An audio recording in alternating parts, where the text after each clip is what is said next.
Well, hello there, Apple Bites. This is your Apple Bite Raphael Tavares talking to you from our show here, The Written Writ, a show where you and I and you take a journey together to become better writers. And yes, we are back. We are live. It's time for the next Late Write. And of course, it wouldn't be Late Write without my pal, Shadow Rabbit. What is up, everybody? It's a wonderful night for a late write. It is a wonderful night for a Late Write. And you've been busy today, haven't you? Man, I've been uncharacteristically outside for the first time in about a year and a half. So right now I'm very happy with it. I'll let everyone know in a week or so if it was a huge mistake. But so how did the show go? I was trying to make it over there, but a lot of stuff happened over here. So no, it's fine, man. You know how I do. Everything is very stress-free is the way to be, if I can help it. But it went well. I met up with one of my friends, Rob, who's at Copy 801. He's got a YouTube channel as well where we talk about comic books and stuff like that. And I've been a guest a couple times on his program. So we were talking about doing a live one. Suggested we go over to my gallery, Industry Makers in Huntington. And I reserved some time and went over there, invited a couple of our local artist friends to meet up. A couple of them made it. A lot of fun, dude. That's why I was actually trying to make it. I appreciate that, man. Well, it's all right. You know, I know. You'll do it again. We'll make it happen again. Yeah. All right. No, it was a very spur of the moment thing. So I know. Couldn't make it. Was like but... it was funny because I was like, "Oh, Ralph, you want to go?" I'm like, "Wait a minute, where did this come from?" But Britt and Marcus, Artisans Nook, and damn, I forget his handle, and then a couple of the local guys from there were there, ZMM Concepts, and just hanging out and talking about art and just BSing for a little bit. So sounds like a good time overall. I'm sorry I missed it, but we'll get the next one. That's okay. You were there in spirit. All right, so let's start off by bringing on our girl of the hour, our lady of the hour, Elizabeth Lambert, and her Ultraviolet comic book. Hello. Happy to be here. Happy to be honored to share my work, and I'm super excited. I've been shaking all day, and it's not because of the coffee. It's like So before we bring AZ in, let's hear. What is Ultraviolet? What is this book? Tell our audiences why they should be interested in the fact that you're already working on issue 2. Oh, well, thank you. Basically, to put things into like a backstory, because it's harder to explain if you don't know the context. She started off as a cosplay. I've been in love with Marvel since I was 14. There was a comic book store right across from my high school, and I was like, listen, all the cute guys are going there. Like all the nice guys are going there. And I was just super intrigued. And, obviously everybody's heard of Tobey Maguire and Spider-Man. And I was like, let me actually sit down and read a comic.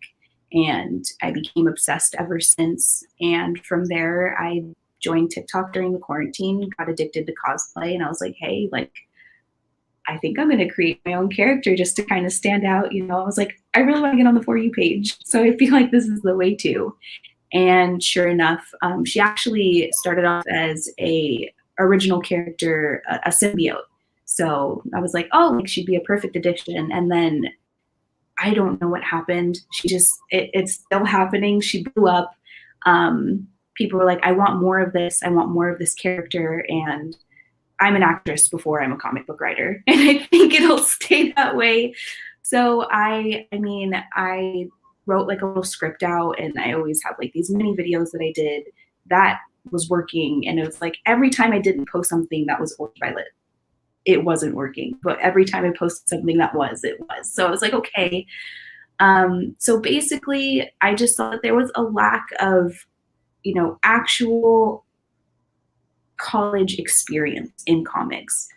Something where she goes to the store and she doesn't have enough money and she has to come back, something that's relatable but also easy to start off with, because I know a lot of comics back to back, it's just you get the antagonist, you get their powers, you get everything in one comic, and it's just like a brain overload. And you're like, oh my God, like I don't know what to do with myself. So I basically started off, I was like, let me take just a simple girl, her 3 best friends, and we go through college together, we graduate college, but along the way, a solar flare comes, and it's not a solar flare, it's an alien, and it attaches herself to Jay, which is our main character.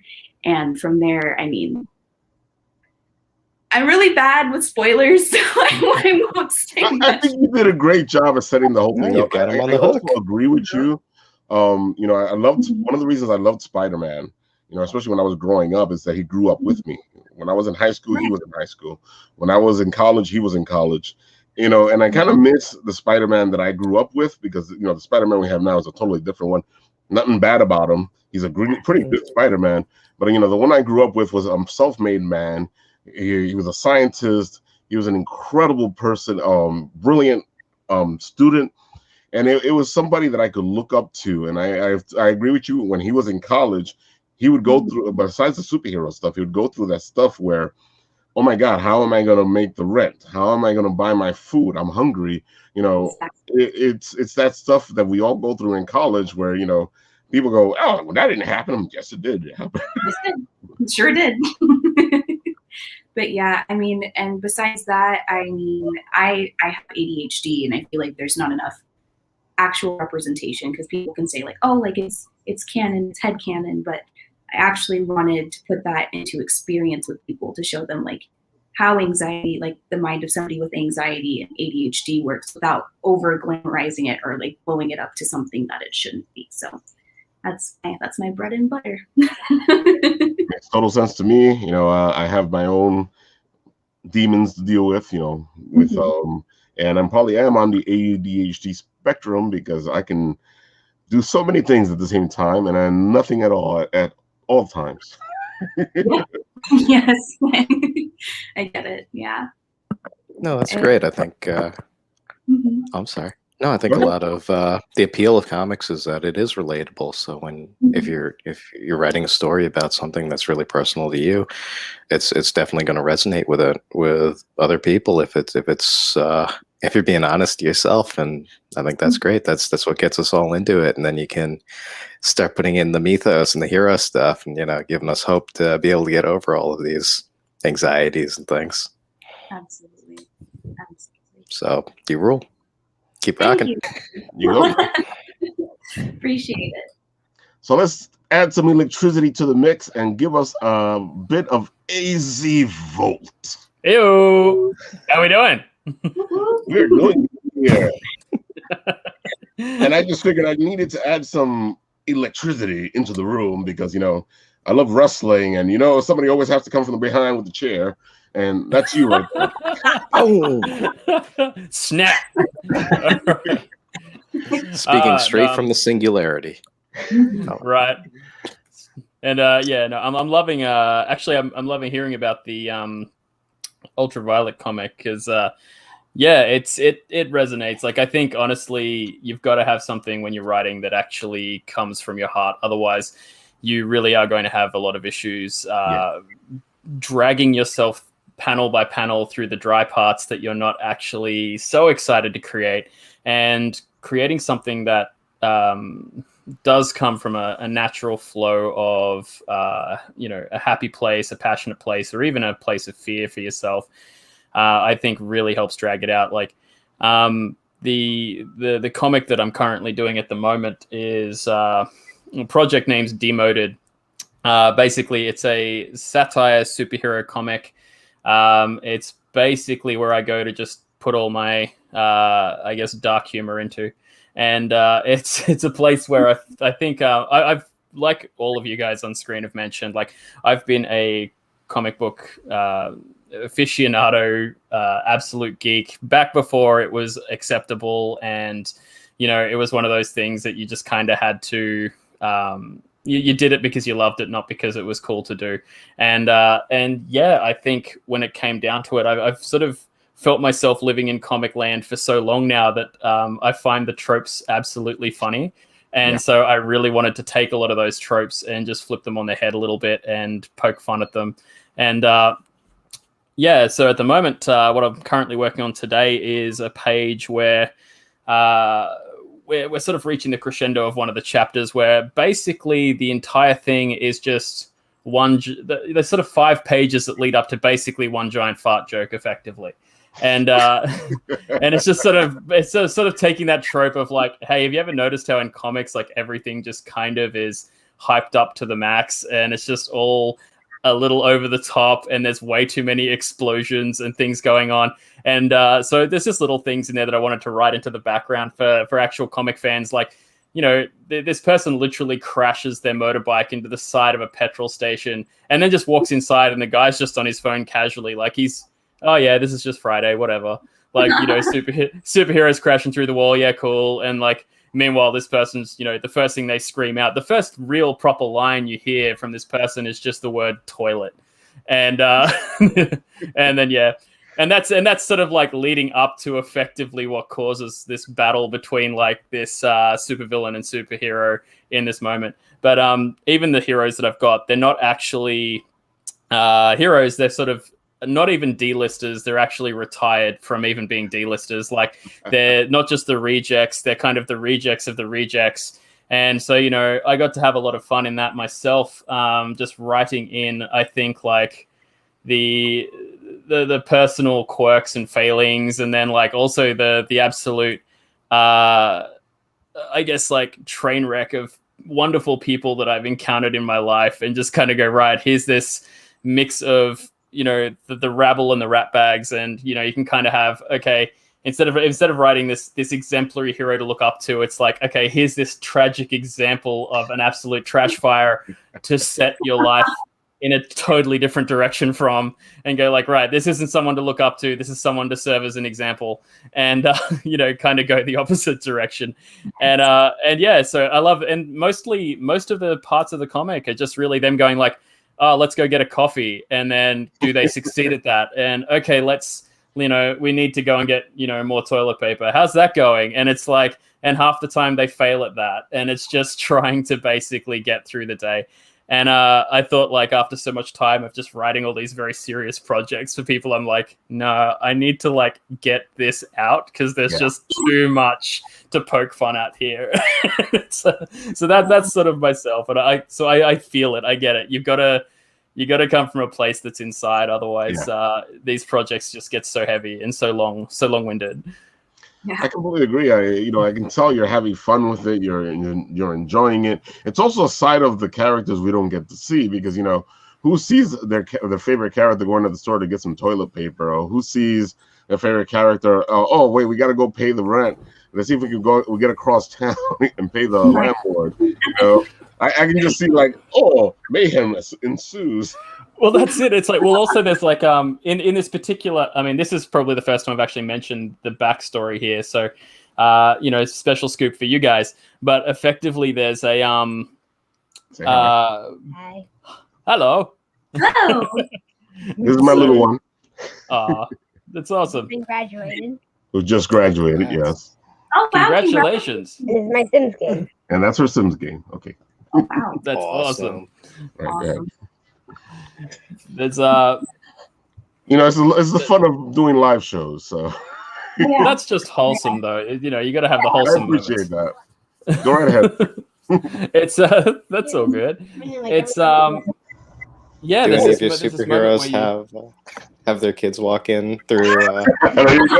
while they're trying I don't to? think I trust any of the superheroes I'm writing about to be anywhere near responsible enough to actually have.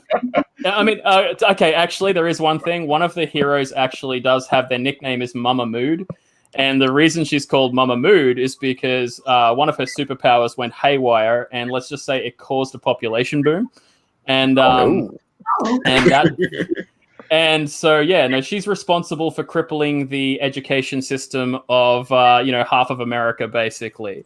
And so it's just one of those things where I looked at it and sort of went, okay, like, how do people's powers really affect the normal people, like the social wheels and cogs. And I went, okay, I'm just gonna have fun with that.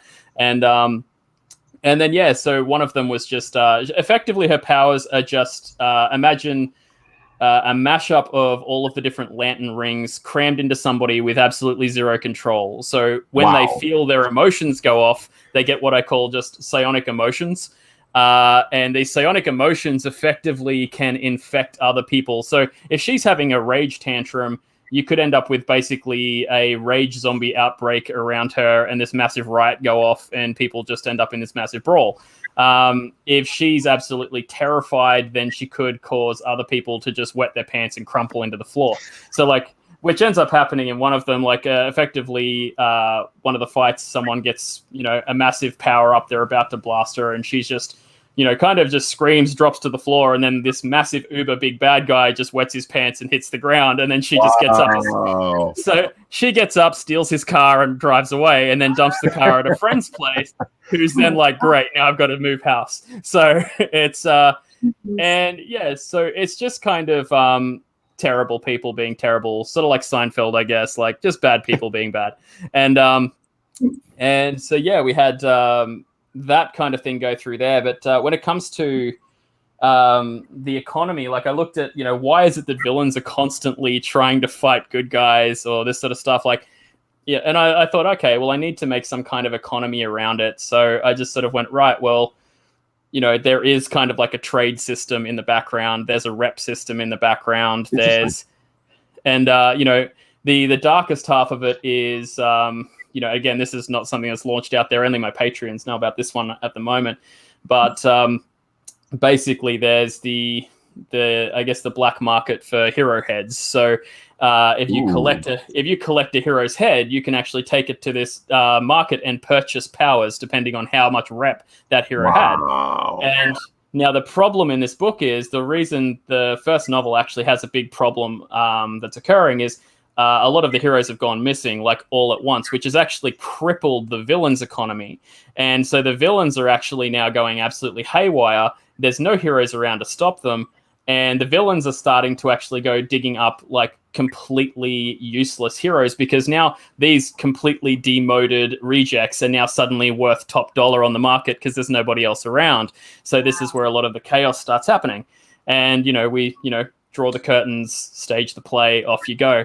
And so, yeah, and we sort of draw on a lot of the tropes and there's a lot of echoes to stuff that happens in other comics like Epic Moments. And, there's you've kind of got like one of the moments is, where is Trapdoor? And Trapdoor is basically my analog for Batman, basically. So, and everyone's just kind of going, where is Trapdoor? Where is the Trapdoor? And they're all trying to find him. And it's all it's written over walls everywhere. Where is he? And there's only one person in the sky who's basically called the Human Bullet, which is this glowing solar powered hero. We all know who that analogs. And yeah, there's literally only one hero left in the sky. And these guys are kind of running around with only one guy babysitting them, who is a guy called the Doorman. And the Doorman basically can open any door from one place to another place on the planet. Whether or not he already knew about it, he can just kind of open the keys there, but he can also give you a key that can open to specified places he wants you to go. And so what he ended up doing was creating a sanctuary for superheroes and sort of pieced together these lost rooms around the world, creating a dormitory and just kind of getting these rejects, throwing them in. And they're sort of keeping in this little safe house. But the problem is that they keep jumping out of their bedroom windows into different parts of the world, getting into trouble, then having to run back and, dive into this place and then scramble their rooms around and, unconnect them and all that kind of stuff. And so, yeah, I mean, I could keep going on and on and on. Wow. But dude, man. You got the point now where I'm like, here's my money. Give me the book. It's thank you. I appreciate that. It's just mainly again, it's as I was saying to you guys earlier in the green room, I sort of had to learn to spend a lot of time doing the story writing, inking, everything all at once for a fair few years for other people's indie projects. So this one is just me kind of I'm finally free. I'm finally able to do my own stuff. I'm no longer held behind NDA agreements and all this other red tape, and I can finally just go, right, this is it, we're going, bang. And so yeah, like I'm really keen to kind of just get this pool of stuff that's in the back of my head out. Just kind of be like, all right, I've already got the first three issues already scripted up and ready to go. We've just got to get it inked and ready. So yeah, I can tell that you're the world. You've already created the world. You're sitting there going, okay, this is what's happening. This is what's going on. You have explanations for the economy. You have explanations. There's a bigger story happening. The heroes are missing. I'm like, dude, man. I'm jealous of the way you're writing this. Oh my gosh, I haven't thought about my copy. I'm like, oh, that's something I need to write about. Huh?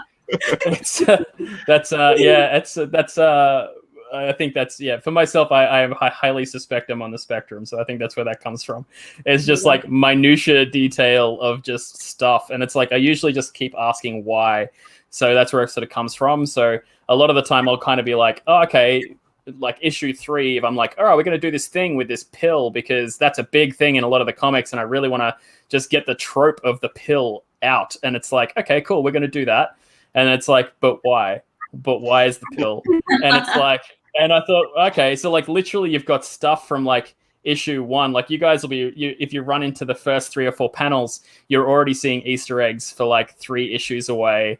And, so I want it to be something when someone goes back and reads it the second or third time, they're looking at the art and the art's talking to them in a way that it wasn't the first time. The first time they're looking at the speech bubbles and the character, and the second or third time they're reading through, they're getting told a different story by the background, and the background's sort of sitting there going like, hey, you already knew about this guy. He was already there. Hey, you already knew about this girl. She was already there. But the flamboyancy and the pantomime of the main characters and the obnoxiousness of them hopefully blinds that sort of story for a little while. So everyone else kind of they don't really see the Easter eggs until like they've already kind of come across the reveal later.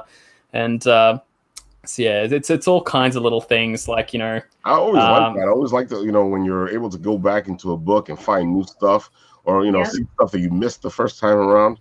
It's one of my favorite things with storytelling.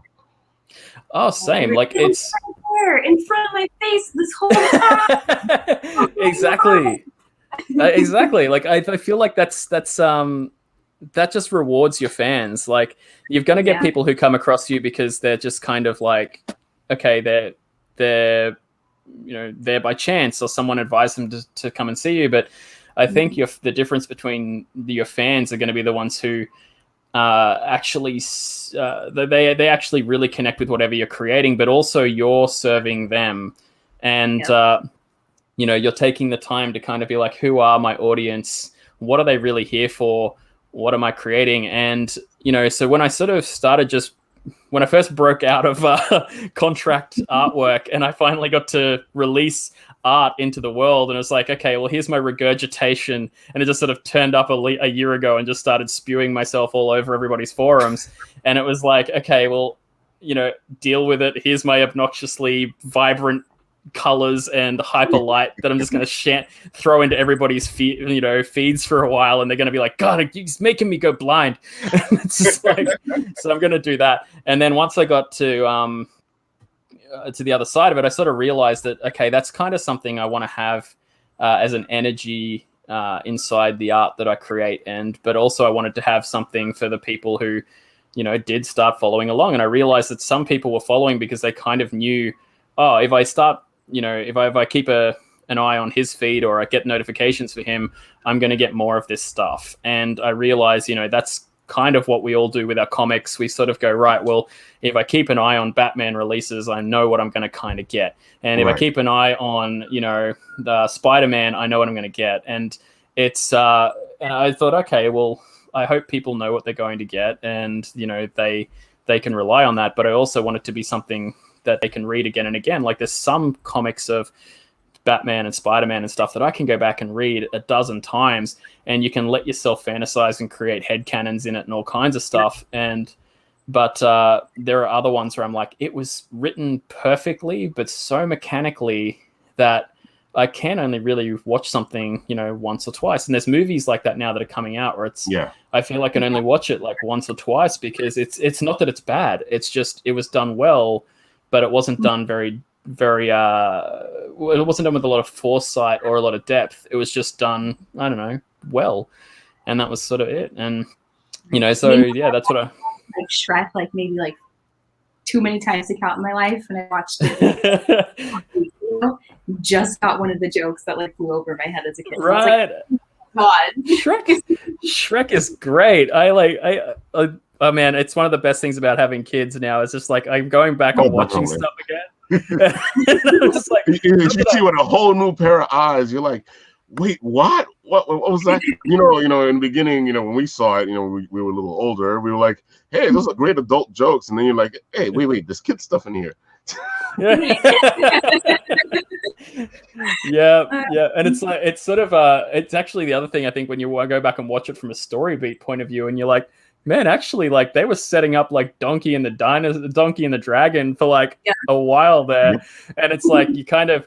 And it's like there's this moment where I'm like previously I just watched it as someone watching it, and you really just have this like, oh, okay, they're running through a castle, no worries, all right, that's happening. Okay. And then suddenly you're watching it as a story beat thing, and as a writer, and you're going like, oh, from the moment, yeah, and you're just like, oh, and that was the point of no return, where like literally Shrek went, okay, you're gonna go this way, I'm gonna go that way. There's probably no dragons that way. You'll be fine. I'm going this way, there'll be dragons or whatever, cool, let's go. And I'm like, that's the moment. That's when they really set it up. And I'm like, that's so cool. They've got some really great story writing in there. And honestly, like the one thing I love about Shrek was that it sort of came from an era before, I can't remember the person's name, but there's a few guilty parties in Pixar now where it's like everything has to be extremely sad, and I'm like, okay. It's not that it's bad to have sad stories, it's just I love that like Shrek came from an era where they could tell a deep story while also entertaining the adults over here, entertaining the kids over here, having like the general audience kind of be like, oh, okay, and then having the deeper audience be like, man, there's some sad story in here. And like, the whole story of like Shrek and Fiona is really one of like it pulls on a lot of people's like relatability. Mm-hmm. And then now it sort of seems to be like one where they just sort of come in and beat you with a sad hammer right at the beginning, and they're just like, cry. Okay, it's good and deep now because we made you cry. I feel like that's what like media has been so focused on lately. Even with like reality shows or like America's Got Talent, like it's not actual, and we know it's not actual talent that wins all the time. It's the saddest story a lot of the time. Yeah, it's like, oh, I'm like a 4-year-old girl who can sing, but my cat got ran over in the process, and then the golden buzzer, everything's paid for, and it's like, what? yeah, and it does get a bit like that. It's and the thing is though, like it's like you can't. How do you turn around and say like, oh, okay, yeah, let's tell the small girl who just lost her cat like, sorry, you don't win, and it's like, oh god, it's a. But it's like, yeah, but that's the thing. I think that's another thing we probably have to explore as an audience or as creators as well, is that the audience does get I guess like hooked on. There's different types of drama, and they get hooked on different types of drama, and it's like, so like one of the biggest moments in Superman was not all the times that Superman did something to make someone happy. It's like, oh, remember that time that like the Joker managed to, spoiler alert, kill Lois Lane? And it's like, crazy, started killing people. Yeah, remember the time he killed that one person? What? No, you didn't tell me he killed people. It's yeah, but it's the Joker. It's like we sort of focus on. I mean, it was an epic story, mind you. Like what happened after that, we got to really see a fall of a hero. That was cool, and I think like, but like if we look at one of the pictures that gets sort of recirculated around so often is Superman talking to a girl who's about to jump on a building top, and it's like you kind of go, okay, well, cool, like that's why is that getting more circulation than, a lot of other stuff? And it's like, well, I think people do need a little bit of a heartstring pluck for them to sort of feel like they can connect to something, but it doesn't have to be the whole thing. And one of the things I liked about the rooftop one was possibly because it was just a very quick thing. It happened, and it just sort of showed a moment of Superman kind of going like, yeah, I care about everyone. And it's, and here's a moment where someone's pretty sad. I care. It's cool. I'm not just flying over you guys. Like, I actually am watching and listening. And, I am not the God that I am. Yeah, I come down to you people and hear your thoughts. Yeah, and I think that, I think that honestly, if you're, I think that's what most people want to feel like. It's like that whole they've connected with the God. They can touch the God is going to hear them. And whereas, like, yeah, I think that's one of the reasons why, there's such a big war between Marvel and DC. It's like you don't really see the DC guys hanging out in a shawarma shop, and you don't really see them walking down the street among the civilians. Like, one of the best scenes that I loved in the whole DC movies was actually Bruce Wayne, not Batman, but Bruce Wayne running between the buildings as they're all crumbling down while Superman's fighting above. And I was just like, oh, this is so awesome. Like, we're actually seeing like Bruce Wayne tearing his car through all this rubble. And then like just that moment. And like you get to see him pick the kid up and she's like, where's mommy? And I was like, oh, that broke him. Oh, that broke him. Yeah, he could do. And I was like, oh, he's among the people. And it's like, that's cool, man. Like, and that was sort of where Batman's meant to be, is sort of like jumping down into alleys, saving people from the things while it's happening, hopefully being there on time.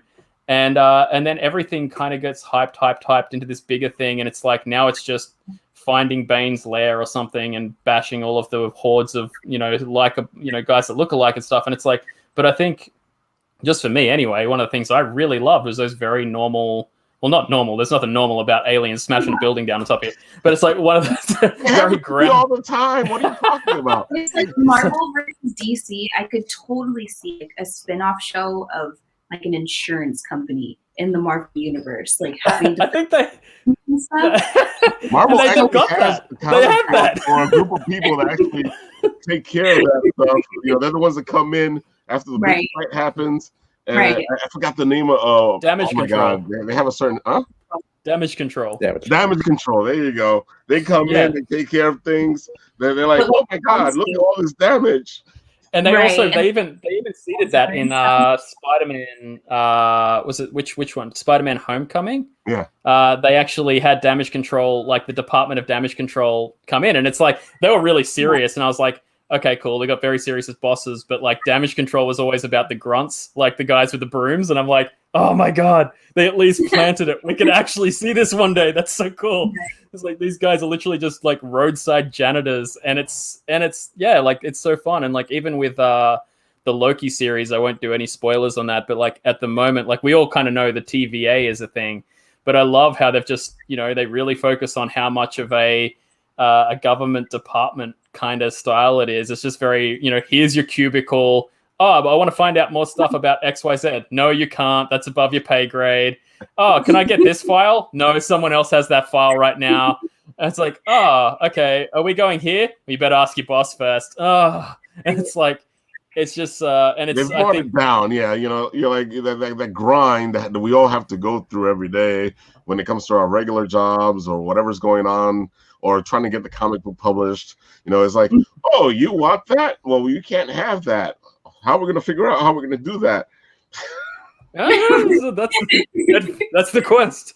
And I think that your brain when you just see like your normal heroes, like even with WandaVision and stuff, like seeing her like pregnant. I mean, besides all of like the weird like inconveniences that happened, or like starting to be self-aware, it was just so satisfying to see the characters outside of their normal of like their powers and stuff. It just feels like, oh shit, she's folding laundry. Hey, I'm folding laundry while I'm watching this too. Like she does stuff like. I feel like that's so important to have, because a lot of people, not saying it's dangerous, but once you use comic book as escapism and you start feeding into it, and you start taking traits from your characters, which guilty. I've walked out of Homecoming and I'm like, you know what? kind of feeling like a Mary Jane today, you know, like it's, but then it becomes a dangerous game where, you know, some people, I've seen them take it to like next level. And Oh, like, yeah. they really do believe that they're like the Joker, or they do believe that they're Iron Man and they're super like narcissistic now. And it's like, tone it down.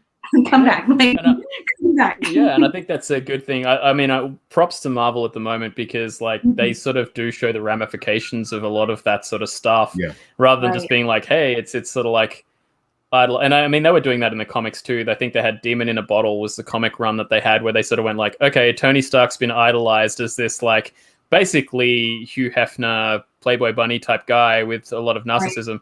And they sort of went, okay, well, let's show like how that lifestyle actually eats away at your life and your connections and your loves and everything like that. And it's like, and again, it was a pretty well received comic. Some people, you know, criticize it. Other people, I think, were pretty happy to sort of see again, it was like a body blow to a character that just always seemed to come out on top. And it is a moment that, again, a lot of people could connect and be like, yeah, I did really look up to that, and I did do that, and yeah, this is what sort of happens. And hey, it's nice to sort of know that, you know, and again, because then they could use that hero to kind of go, and this is how he crawled out of that hole that he created, and then someone else can connect with that and be like, oh, I can maybe crawl out of this hole too. Here's some hope in these pages. I can kind of do that. And you know, a lot of people who do sort of find themselves turning to comics, a lot of the time are, you know, they might be alone. It might be that, you know, the circumstances, maybe they just don't connect very well with the people around them, or, you know, I mean, right now everyone's sort of locked inside, so maybe the books are kind of like a comfort thing for them. So finding kind of hope, but also in order to find hope, you have to have tragic characters that firstly can be destroyed, so you can show that you can be rebuilt. And that's one of the ones that I kind of hope that comics aren't going that way, because I notice like I noticed sort of a bit of a trend where people are kind of creating perfect characters kind of thing. Like, okay, here's the rap. Yeah, it's the rapper of tragedy, but otherwise like even with villains, like I've noticed a lot of the villains that are kind of getting reskinned as heroes, and, you know, villains aren't really villainous in a lot of stuff. And it's like, well, you know, look, you let them be villainous. It's like, let them be bad. And it's like, because also they destroy, you know, a villainous thing will destroy someone else. And it's like, you know, a hero can be destroyed, and that in itself can kind of help, you know, people to kind of go, right, well, I was hurt or harmed or destroyed by someone else, and how did I recover from that? And then also with villains, it's like, okay, well, they're going to probably have to go down a much deeper, darker path of redemption and possibly forgiveness, and that's going to take a long time. Like, you know, and like looking at it does. You want to do it right, yeah. Like, I mean, I kind of really hope that with someone like Doctor Doom, for instance, that we're seeing that story arc actually take maybe a decade. I don't really want to see it be like Doctor Doom turns up, oh, by the way, in 2 or 3 movies, he's kind of, you know, he's sort of a good guy. He's sort of the new Iron Man, and it's like, I want to see that, but I want to see the Doctor Doom that no one gets to see first. Like, firstly, he's just a force of imposing domination, and he just seems to be like stepping in and taking over. And, you know, you need all these heroes who are just reacting to him, and then, you know, over time, he sort of, you know, there's that whole thing. I think my favorite line that Doom, you know, because I've never seen him as a complete villain. Doom's always said one thing, which is, I can make the world a better place. You just have to follow me unconditionally. That's such a powerful. Yeah, and that's exactly it. And it's like the best part is I can kind of see how Marvel's setting it up now. Like, it's like, you know, I think after Falcon Winter Soldier, it was one of those ones where you could kind of see from the journey of the Flag Smashers where a lot of the next wave of villains are going to come from, especially Doom. It's like Doom is the guy who steps up, who has the same mentality as Tony Stark in the cinemas in regards to, you know, a suit of armor around the world, but he's a dictator. Whereas like more of, you know, it would have been very easy for Tony Stark to become a dictator were it not for the presence of Captain America, I think, in that storyline, particularly how they wrote it there. It was like you constantly had this guy like smacking him in the chops going like, no, no, no. And, you know, if they were to do like even a multiversal version of like, here's the evil Iron Man, it's like all they have to do is say that Cap was never thought out. and it totally writes itself. It's like Cap was never thought out in that universe, and here there was no one to smack him in the chops, so he just all the bad stuff happened, and he just went, yeah, no, I'm just going to protect everybody by controlling him. But the idea of like Tony Stark being removed, you've got Doctor Doom kind of going, yeah, I can just wrap this stuff around the entire planet. I'll do it, but I saw where he failed. Screw that. I'm going to do it by complete domineering iron will, and no one else can stop me. And it's like, I would just see that as an easy write. And it's like, you know, to see him go through that. And then also that would kind of, to me, explain why maybe later on in the MCU, at least, he becomes the, you know, the new Iron Man kind of thing, like he does in the comics for a little while, where he steps into that role. It's like, oh, when he's trying to reclaim himself, he's like, well, who was I really riding off the shoulders of when it came to my plans? Oh, how did he do it? Oh, maybe I can kind of go down that path. And yeah, but anyway, now I'm ranting, man. You got me on, you got me on like story theories, dude. I'll just kind of ramble on that. Man, you know, this show's about being a geek, and we're really being geeky today. So Yeah, you were saying all about headcanons. Like, you're doing great. I do want to know, Elizabeth. You know I mentioned it during when we were in the green room, and I love powerful female characters. You know, I write powerful female characters. You know. I know that you're getting a lot of kickback, I guess, you know, Yes. for having these 3 female characters who are in leading your book, you know. And it's funny because you know, it's not even about women empowerment; it's just they're friends. Yeah. Okay. That's basically what I've told everyone, and I've said from the get-go, like, this isn't like a girl boss, go get them, like, you know, screw men. Like, that's not who I am. That's not who I want my characters to be.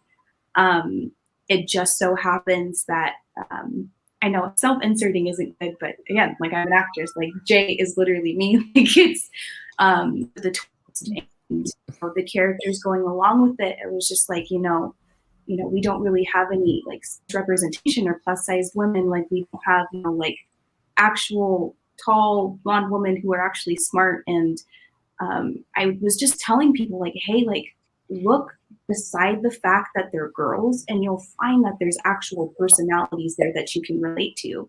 And, you know, I've been told since day one from my dad, you know, like, when you hit criticism, you know you've made it, because you know, like, you can have good comments all day long, but as soon as you hit criticism, that's how you know that you're doing something good. With that being said, I mean, that's what I tell people all the time. Like, I used to just sit there and like not cry in my room, but I used to be like, oh my God, like, everybody hates me because they're all just girls. Like, I don't know how to fix this. And, you know, everybody's like, you don't, like, you find a character that you can relate to. I mean, I relate to, like, Peter Parker. Like, I relate to Rocky Raccoon, and he's a raccoon. Like, he's not real. Like, it's so hard to get people to understand that, you know, like, women representation is important, but any good hero can be any gender, any shape, any form. And I mean, I tell people all the time, and you know, I let those comments go. I mean, we are introducing in this next issue our first non-binary character, and I really wanted to touch on that because I feel like that representation is important, but also it's just been tried in so many different ways, like, just not, it's just like shoved in people's faces a little too much. Like, oh, this is their only personality, and maybe like their pronouns come up once in the comic, but it's just, I feel like putting it in an actual setting and putting these people in actual relatable settings. I mean, Jay in the film, she literally went off on Sarah and was like, you know, your positive thinking is going to get us killed. What's wrong with you? And instead of, you know, like, you know, just girls, like, just being like, just fighting basically. And instead of taking the route where it's like, oh, you know, Jay's right, Ty speaks up and was like, no, like, you apologize, you were wrong. Like, you can't yell at Sarah like that. The actual consequences and stuff. So I feel the heat from it a lot. And they're like, when are you going to introduce a guy character? And I'm like, when we get there. But this is my main focus. I mean, I get invitations for like people's like superhero ideas all the time, and I'm like, write it yourself. Like this is what I'm focusing on. But I don't mind it. I tell people all the time that'll be my mantra to the end. Look beside the gender, and you'll find the personality that you like. So, see, but I feel like one of the good things you're doing is that you're just telling a story. You have three female characters. You're just telling a story, and I feel like that's the way. If we're gonna show representation, we need to. I like the idea that these girls are doing their thing. They're just part of the story that's going on, and they're being represented. And I think that's the way we should be. I agree with you. The story should fit anybody. If it's a guy, it should fit a guy. If it's a girl, it should fit anybody. Any hero should be able to be put in there because it's just the story of a hero who's a woman or a hero who's a man. It's just so happens that that's what the thing is. And, that's when I feel like that's what true representation is. And that's one of the things I like about you, because I've seen you defend yourself. And I think, you don't really have to, because your book wasn't created to be a femme book. You created, I got this story, and these three girls are in it. That's it. That's it. Yeah. Well, if I can, I think if I can check, you mentioned that they were. I might have got my wires crossed. You might have been talking about Spider-Man at the same time, but it's like I think you mentioned that they were were they high school or university sort of age frame for your characters? Is that correct? Yeah, they're freshmen in college. I mean, I'm right. Supposed to be in college, but I'm not. But I mean, I wanted, like, at the end of the day, I really wanted people to have. It's since Marvel's starting up, there's this whole wave of not just like women, but new and younger fans that are in college. They're like, I don't really know where to start. Like, I don't know how to. Comics are cool now, which is great. Like, it wasn't cool back when I was a freshman in high school, but they're cool now. We're like, I wanted to make something to where anybody, seasoned veterans that have like stashes and slabbed comics, to somebody who like wanted to pick up something because they like the color. I wanted to make sure that it was easy enough for people to adapt to, and the characters weren't perfect, but they were somebody that they could look up to. That was very important.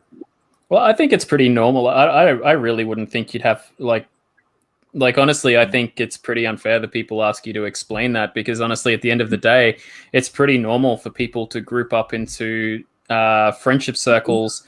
When it comes to schools, dorm rooms, things like that, like you're already going to be, especially the university experience, it's, yes, there are a lot of people around, but the chances are that you're going to be in, segregated dormitories and things like that. And, not all of the places. Like I know some of the universities in my part of the world are kind of just mixed, like whoever's there is there. But from what I understand in America, it's pretty kind of normal for them to have like, split on that sort of appeal of things. That's probably changing now. It's probably like I'm talking like my reference material goes basically to movies, so take it with a grain of salt. But it's I haven't actually been to an American university, but I imagine there's probably at least a state of normalcy in kind of growing up amongst sort of people that are more like you can resonate with.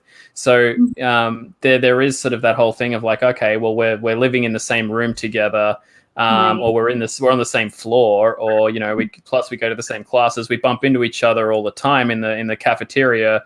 Like you're gonna sort of be drawn to that. Yes, there'll be other people in it, and there'll be varying sexes, genders, and sexualities. But I mean, as you said, at the end of the day, that's not really the linchpin aspect. You're more likely to make a friend because they're close in proximity than you are because of anything else. So, I think at the end of the day, it's just like, I think the other thing that can't really be overlooked is the fact that you can simply turn around and say, I'm writing this based on my own experiences. And so they come from my lived experience, which is from this physical being on this planet at this time. And, that's fine if I'm just sort of running it through these filters first, and we'll get to running through some other experiences next. And I honestly, when it comes to people just arguing about stuff, I think some people just like to fight and they want to look for it. And 100%. and yeah, I think also, like, I've noticed particularly since COVID sort of kicked in, and if that's sensitive for people to talk about, I will get past this very quickly because I understand. But I've just noticed personally as just even an observer online, whether or not even as a creator, but just as an observer online, it's that, like, generally speaking, when people are feeling scared, they tend to become a little bit more bitey, a bit more agitated. We become sort of like zoo animals, a little bit like, we're not the healthiest version of ourselves. And I've noticed like even some people out there that are some of the most calm, patient people have they've sort of become a bit more irritable and a bit more snappy and a bit more like bitey in their comments online. And it's sort of like, I even had to sort of find myself at the beginning of it all, kind of reining myself in and being like, yeah, that wasn't really needed. And I just, so I think like really like it's a bit tricky for creators right now because, it can feel like walking over glass and eggshells because you're like, well, is this next step going to cut my foot or just make a crunch? And but either way, it's going to be something. All the time, it's that, and then also, I mean, I've been told that it sounds so stupid, like you're too pretty to know about comics, and I'm like, that's funny. That was my next question for you because you kept mentioning the whole fact like of being a freshman and being into comics, and I was like, you have to get that whole thing of. You don't like comics. You're too pretty to like comics. Right. Or it's like people don't like comics, and I'm like, I don't. Your logic is flawed. Like I did that, and then at the end of the day, there was a lot of like people projecting their insecurities onto me. Like the Stan Lee video got like I think it's at 10 million views now, and there was people like. You don't really deserve the platform that you have. There's people working for years at this. And, I will forever be humble and grateful for what I have, but I worked hard for it. Like, this isn't just being like, throwing on a bikini and like, being like, buy my comic. Look at me. I wanted to. Right. Like, look at me. Like, it has the context, but it's pretty. Like, no, I worked my ass off for this. And I feel like a lot of people got threatened by that. I mean, it's only been a year. And she's just grown to success, and people just don't like that. But too bad. Hey, don't lose a second of sleep on people saying silly things like that. Whatever their reasoning is, whether they're they're dealing with their own thing, they're jealous, whatever. You're doing what makes you happy, and you're succeeding at it. And don't let anything ruin that shine. Believe me, hon, I completely understand where you're coming from. When I was younger. It was even worse to be into comics, into D&D, into any of that stuff. And you got lambasted for it, and we weren't as pretty as some people. Exactly. Especially being a Spanish kid into that stuff. They were like, Spanish don't like comics. Spanish don't do this. Spanish don't. I heard it all the time, and especially the whole concept of being a nerd, which I was back then. Why are you so smart? Spanish people aren't smart, and it's not even coming from, which makes it even sadder. It's not coming from the people that you're expecting it to come from. It's coming from my own people, and that's even more destructive. Yeah, it's like I can't like. I'm so sorry. Like, what else am I supposed to do? Like, I'm attracted to what I'm attracted to. Like, would you rather be out on the streets like gangbanging? Like, I just like pick and choose a path for me, please. Fuck them. Don't let anyone pick and choose who you are. Be yourself, even in the dark, and you don't have to apologize for that as long as you're not hurting people. Yeah, I think one of the best philosophies. No, exactly. And I think one of the best philosophies that sort of came across years ago was just ask yourself whether you're operating on fear or whether you're operating on love. And a lot of the time, the people who are commenting and saying the most hurtful things are really operating on fear because they're definitely not coming from love. And once you realize that what they're doing isn't a brave thing, it's actually a fearful thing. It's something that sort of stems from something inside themselves that they're scared of. A lot of it just rolls off because you realize it's just their little inner kid that's just crying online openly in front of everybody. And you're like, oh, okay, cool. yeah, all right, I'm just gonna ignore that person who's just crying all over my chat in an unhealthy way, and I'm just gonna leave that be, because like really, like, and then it's kind of like the more you pay into it, or the more it's like bullying at school. And like, trust me, being a geek back when I was going through it, as Ralph was mentioning, went through their horrible, absolutely horrible crap load there. And it's like, yeah, for myself, it's like I took my volley of punches, and like quite physically literal punches. And, that whole like 80s movies where you watch it and like the kids are being chased down on the push bike by kids in cars. And it's like, that actually happened. That was actually things that happened. And, and I got, what I thank them now. I sort of go like, man, like those guys taught me to talk. Like I could actually like, when you have a carload of 8 people tear up in front of you ready to knock your brains in, and you just sort of stand there, face them down, and talk your way through it, and like actually like talk your way around them. And it was one of those things that and that's why like now when I look at heroes like Batman, where he's just standing there in front of a bunch of people, and the comics that I love are the ones where he's standing there and he talks his way around the crowd, and you're like, dude, this guy was a kid who was bullied through the worst times of nerd writing. And it's like, yeah, the writer who wrote this knew that. And it's like they went through it. Whereas like the ones where it's just like, and he beats the crap out of all of them. And it's like, yeah, dude, that's someone who was probably a bully at school, or they were bullied a lot and they're just having the bully fantasy. But it's like the ones who are actually got the crap beaten out of them, like, and you got to sort of go like, okay, well, what was the difference between a nerd and a bully? And a lot of the time it came to, did they keep living with love in their heart, or did they keep living with fear in their heart? And the nerd, the bullies usually were nerds themselves who got the crap beaten out of them, and then they just basically let the dark side, so to speak, fear seep into their heart, and eventually they became bullies to other people, and just to protect themselves from being attacked. But a lot of the time, it's a defense mechanism, and so like all I think of when I see these people come in and they're attacking, because a lot of the time some people won't know whether I'm a girl or a boy or what race I am or anything, because I'm just a faceless artist.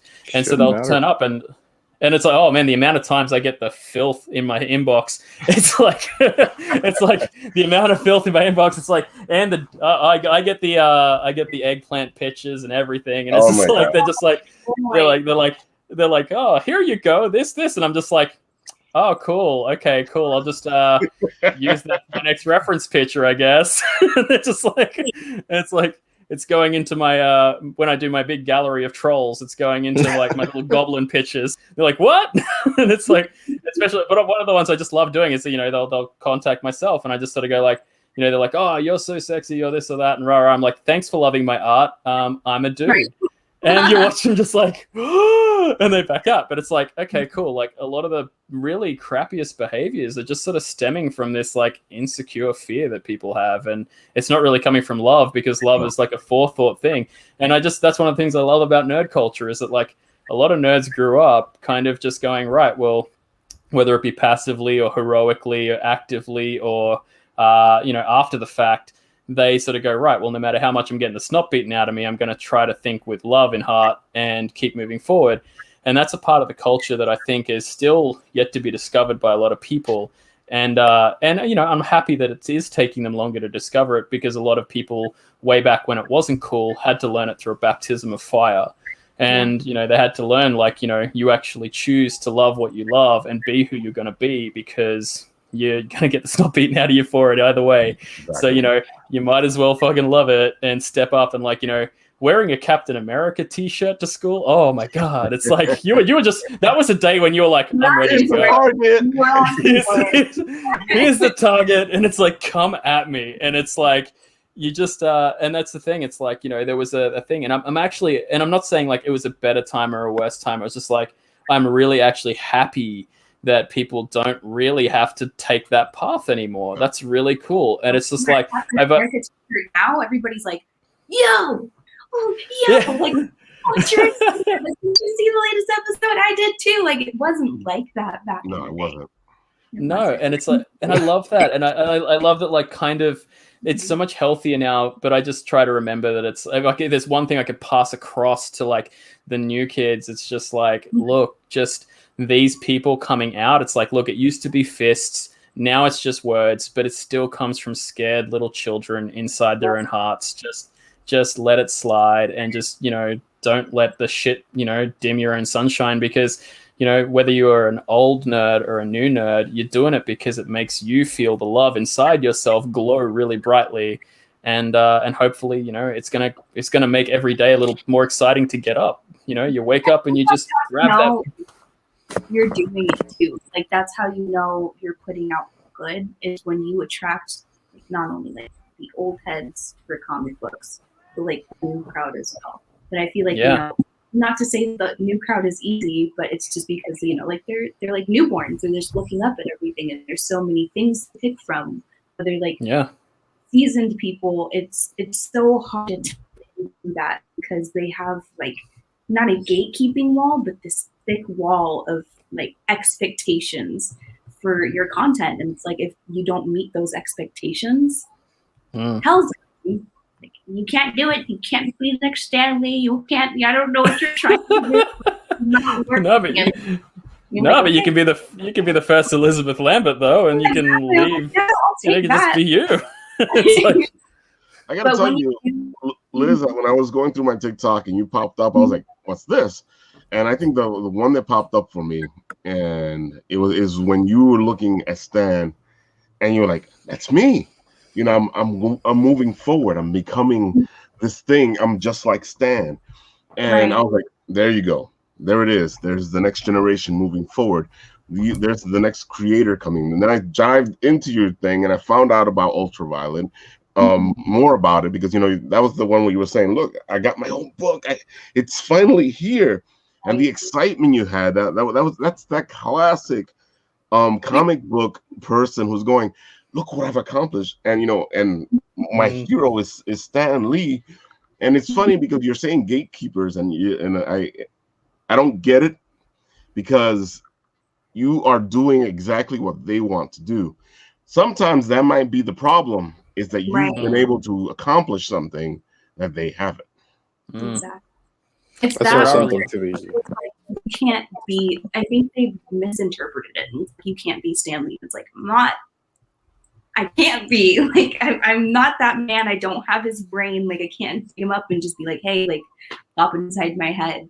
But I can be me. And, I feel like people are like, oh, comic books are dying. It's like, that's the time for like the phoenix to come then, if you really think it's dying, like to rise from the ashes and keep it going. Like, it's never going to go anywhere. It's just running low. It's like Disney movies where you just keep bringing out live actions instead of more content, like broadening up the horizon.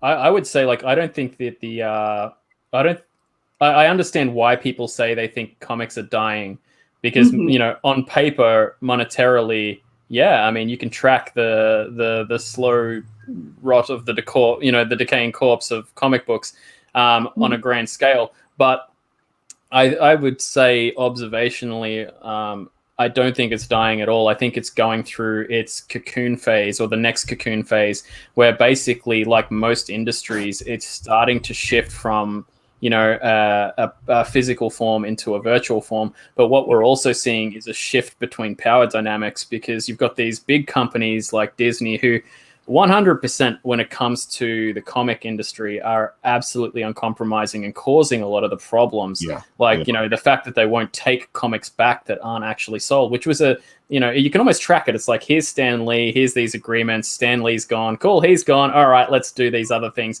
And it's like, all right, cool. So the old guard that were kind of in there going like, oh, there's got to be a good agreement between your customer, your client, and the middleman. Like, it's like, well, that agreement's gone. And it's like, in the vacuum of that, something else is going to happen. And I think that we're already sort of seeing it where indie creators are starting to jump up, go and create their own thing on their own steam. We're seeing single people, like, for instance, you were mentioning Rob before, he created his own thing. And and for yourself, you've created your own thing. I'm creating mine. Like, there's people are just making it happen, and then they're cutting out the middleman. And it's like, we already saw that sort of happen a little bit with writers, like purely with like, they're like, well, we're just going to go over to Amazon and launch ourselves. We saw people launching themselves as musicians on YouTube now and other formats, even like on TikTok, they're giving small little taste samples and saying, come and find all my stuff on Spotify. And it's like, so we're now sort of leaving this thing where we all needed sort of like the big brother company to kind of tell us what to do. And like these current, like the newer generations are kind of, I mean, it sort of happened since older millennials, and even like just before that, like we had people kind of throwing the TV out, and they were just like, I'm done. Even before we really had reliable internet and something to replace it, there was like, meh, this sucks. And then now we've got like all of these great options that are being done by content creators going, hi, you like this? This is straight to your house, into your pocket, wherever you are, you can have it right now. And you don't need to ask anyone's permission, and we don't have to compromise. And, you know, so, and there's a balancing of ideas and power and stuff that's going to happen there. So we'll see a lot of waves, like people going like, but what can be created? What can't be created? Where can it be created? What can things go where? And like it did with all the other ones, like, you know, we saw music videos that were popping off, you know, YouTube, and then they'd, you know, like, you can't have this over here, and then it would turn up on, say, for instance, Eggplant Hub over there, and it's like, you know, it can be over there, you can have it over there, and this entire anime series that disappear from here and pop up over there, and like, and it's like, well, okay, cool, so we're going to have a rebalancing, I predict anyway.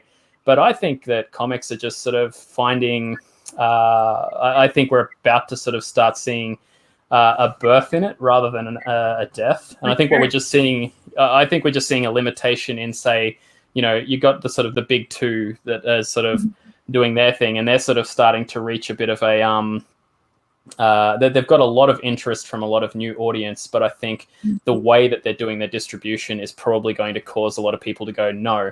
And one of the things is, like, people are getting sick and tired of subscription services, basically, and even small people who are just like, hey, do you want to support me on Patreon? Even they can sort of say, like, oh, I get more support when people can support me instantly than I get when people have to subscribe. Yeah. And so, you know, where the big companies are sort of behind the ball on that because they're not sort of feeling it. They're sort of going, oh, no, but come pay me a subscription to read all of these thousands of comics. But it's like, it's not about what the thousands of comics, in my opinion. Like, it's definitely worth the value of having a library of thousands of comics. But I think a lot of people are just going, I just don't like subscriptions. I just, you know, it's like, and you think about it, like, people would go out and buy a $15 comic book, but then you go, hey, but you could have thousands of $15 comic books for $5. And they're like, nah, I don't like subscriptions. And it's like, okay, well, I think this is where indie producers are basically going to, you know, really have a huge head start in the race, because they're just like, well, I don't have thousands of comic books, but here's this one, and it's just one price, and you get it, and it's yours, and you own it.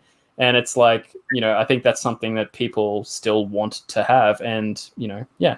Speaking of that, you know, that's a good segue to Elizabeth. Have you started to do the convention circuit yet, or you haven't dove into that yet? So I love my team to death. And I feel like, you know, my team works behind the scenes and they do what they can. They show up to the live streams when they can. I just don't want to be where, yes, I'm the creator, and people go through this all the time. They say I'm not, but I don't feel whole unless my whole team's there. I'm not right. I'm not just the, you know, like, sole creator in this. Like, there's people like behind the scenes helping me produce what I'm looking at, you know. And I mean, we have conventions out here in Arizona, and I'm actually waiting for her new Detached from the Spider-Verse new suit to come in, just to cosplay as her and get my feet in the water. But definitely we've had people, we've got a huge fan base in Brazil and Norway. So I'm gonna have to study Portuguese. But with that being said, I would love to. I mean, the team has like been teary-eyed talking about it. Like, we're actually not even dreaming. Like, we have the opportunity to go and do these panels and do like an artist alley and stuff. And we're just super excited for that. I mean, our main goal for the conference was like, oh my God, like, we want Marvel to sign us. And there was just a shifting point in the team where it's like, we don't need Marvel, we don't need DC, like, we don't need Netflix, we don't need anybody at this point, like the demand is there and it's only going up from there. Like they'll come if they want to. I don't need you to do what I'm doing. And that's awesome. Pretty much where we are. So you might catch me not so. That's a good thing about where we are now. It's just like AZ was talking about. When I was growing up, if I wanted to get into comics, I had to throw my stuff at DC, throw my stuff at Marvel, and hope that they would sign me up. And then when Image showed up, throw your stuff at Image. You had to go through the process, and doing an independent comic book was a huge thing. Or doing anything entertainment-wise independent was a huge thing. I love how things are now, where if I want to start my own, station, at Bitten Apple TV, I can just start it up. I can get a couple people that I like, get together, do my own thing. If I want to do a web series, I can just get my own crew together, do my own web series. I want to get my comic book, I just sit down, write it, get it going. I love this age we're in where we can be as creative as anything. It's like AZ was saying, now as a writer, I don't have to go to a publishing company. I can publish my own book. And I don't have to wait for these publishing companies to tell me that I'm good enough for them to take me in and write my own book. I'm like, dude, I don't need you. If I write my book and 2 people buy it, I'm happy.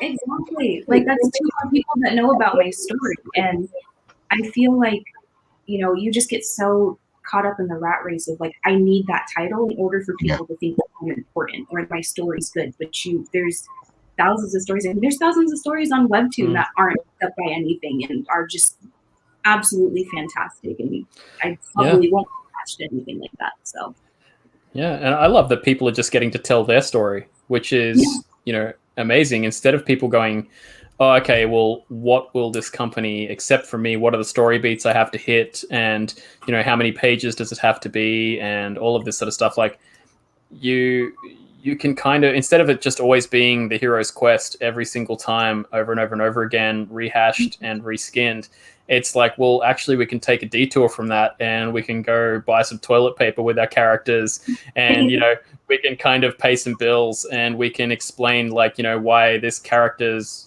talks a little differently because, their mental health functions a little differently. And you can slow down and chew the fat on, character development. And it's going to be a bit jarring for some people, I think, because they're not really used to that. Like some people get a bit of a shock because they're used to being sort of spoon-fed the hero's quest all the time. And, so even just changing over to like the Harmon wheel is still kind of the story, the hero's quest, but it's slightly different beats. And even people were finding that a bit odd. And it's like, okay, but that's pretty safe. And so I think, I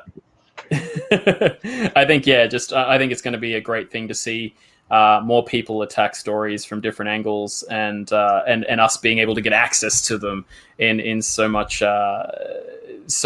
frequency is kind of what I'm excited about. And I love it whenever someone turns up and goes, they turn up on my feed and just go, hey, have you seen this story? Like, have you seen this one over here? Or, if you like this, you got to see that thing. And it's like, I love the idea of that. And, what I'm waiting for, it's funny because I'm kind of waiting for, there's sites out there like Taste Dive where you can kind of go, oh, I like Tool. And it's like, oh, you like Tool? You'll love this stuff. And it's like, oh, I like this anime. And it's like, so I'm really looking forward to someone just like archiving an indie thing and just being like, oh, okay, you like this indie comic, you'll love these things, and sort of like brings it all up. Because like that's the only thing that I get frustrated with as a reader and a consumer of this content is that I can't find it half the time.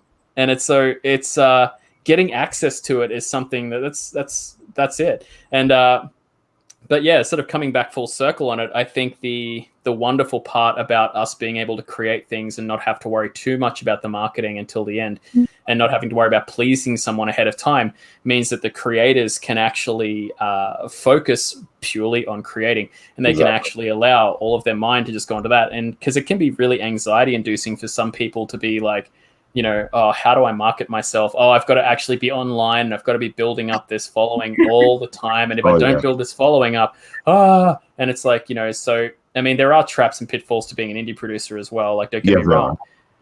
But It's no it's longer my nice. personal life. Everybody knows my dog's name. Everybody knows like Yeah, everybody that right. to you, and it's like, hey, like, didn't you have a dentist appointment this morning? Like, what's up? I'm like, relax. It's a whole evolution of the industry, yeah, Yeah. for sure. But I think what Yeah. you guys have brought up, and I really agree, is that the people saying the industry is dying, they're looking at it purely monetarily. I mean, just the passion that that two creators right here are showing gives you all the hope in the world that it's only evolving and waiting for the next step. Exactly. I mean, comics aren't going anywhere, so they're just evolving like anything else. And the best part I find about it is as well is that like we're getting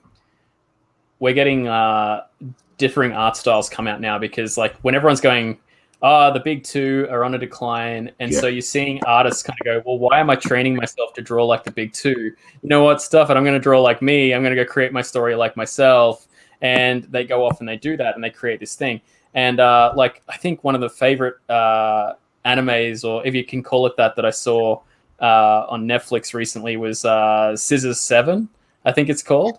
And the art style in that was just fantastic, and the voice acting in that was fantastic. But it was just a, I guess, what would you call it, like very gestural art style. It almost looks like, you'd be in high school scribbling it into the corner of your page, like between boring lessons.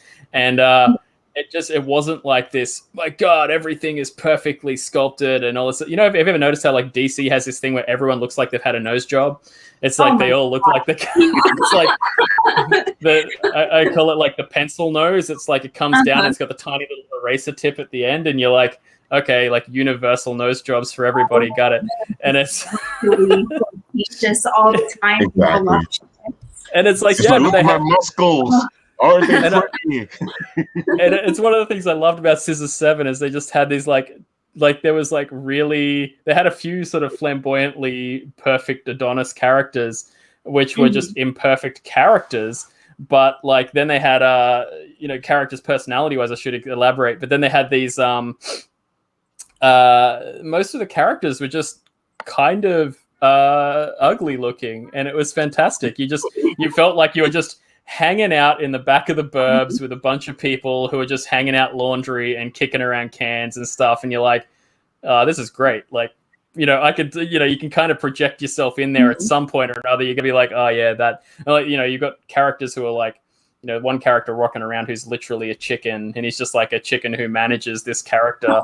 And it's just that, like, that whole thing of like the absurdity of it, and the art style was just definitely like, I was there for it. I literally went off and made popcorn, came back, binged the entire series. And just like, I watched the first part of it and I was like, and that says a lot right there. Yeah. This is different. Oh yeah. Yeah. It's a wrap. I love it. And it's just, and that's the thing. It was like, what was the story? And the story was like one of these ones where it was just sort of spent the time going through the tropes of most anime. Like it was just the whole like the hidden grueling backstory, but they had it completely inverted. And instead of it being like the grueling backstory is the main part of it, they went like, no, like the rest of it, the dorky parts, like the really lame parts, the parts where like he's trying to hit on people and getting it wrong, and and he thinks he's so cool, and like it's just this the story of like kind of like an absolute dork who doesn't realize they're an absolute dork, and I just loved that. And it was, and I looked at it and just went, yeah, like that's one of the things I'm loving about Netflix as well, is like these animations that wouldn't have gotten published by big house sort of companies, because they're like, well, who the hell's it? Well, how are we going to sell the franchise? Like, how are we going to make the merchandise for this? Is anyone going to buy a toy? And it's like, well, no, probably not. Like, who the hell wants to buy a toy of this guy? Like, he looks really ugly. And it's like, I mean, honestly, to be honest, I really would. I would definitely buy a toy of that character. And there's some ugly characters out there that are in demand, like to be. That's exactly it, though. Like, I mean, I love pugs, so that's one thing. It's like, it's like I love the cute, ugly animals, but I could never buy one myself because I'm just like, I'm sorry, but the thing is literally in pain. But it's like, I look at them and I just go, oh my God, it's ugly cute. I love it. And it's like, there is a market for it, but I think that's one of the big things that's been held back for a long time. Like, if you grew up in the 90s, you kind of saw it there. It was like, I mean, And even if you didn't grow in the 90s, you can just watch Friends. It's really in your face. Like, they're like, oh my God, this person's fat. And you're like, what? Dude, that's like a size 16. Like, what are you saying? Like, she's not fat. And like, they have these flashbacks to her being like super obese. And it's like, no, she's not. And like, what the hell are you talking about? Like, oh my God. But it's like, but growing up in the 90s, it was hostile. It was like very hostile about it. It was like, and so, yeah, like marketing companies usually still have the same people making the choice on these big companies. They're still like, oh, okay, well, we can't sell it because it doesn't hit these literal measurements. And so we're not going to do it. So we're not going to sell that show. And so that's why you'd see a lot of comic books and stories that really did have very colorful characters. But then when they hit the big screen, it was like, oh, we've polished it up.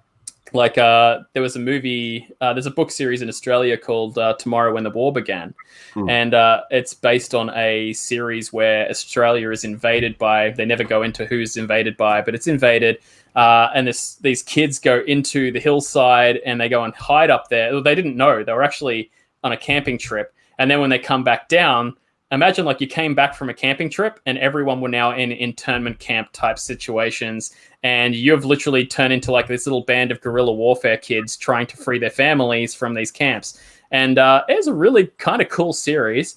Opinions on the writer aside, but the series was pretty cool. And what ended up happening was basically when they had a really good representation. That's what I have to say. Like the girl, they had there's a good mixture of girls, and they had like the city girls, and they had the country girls, and they had like the guys who were from very sort of heavily cultural families, and guys who are from more sort of like laid back. Like there was literally like the kid who was smoking the green all the time off in the background, and like how he sort of how did he roll in the group. And then they had like everyone was sort of there represented to some degree or another.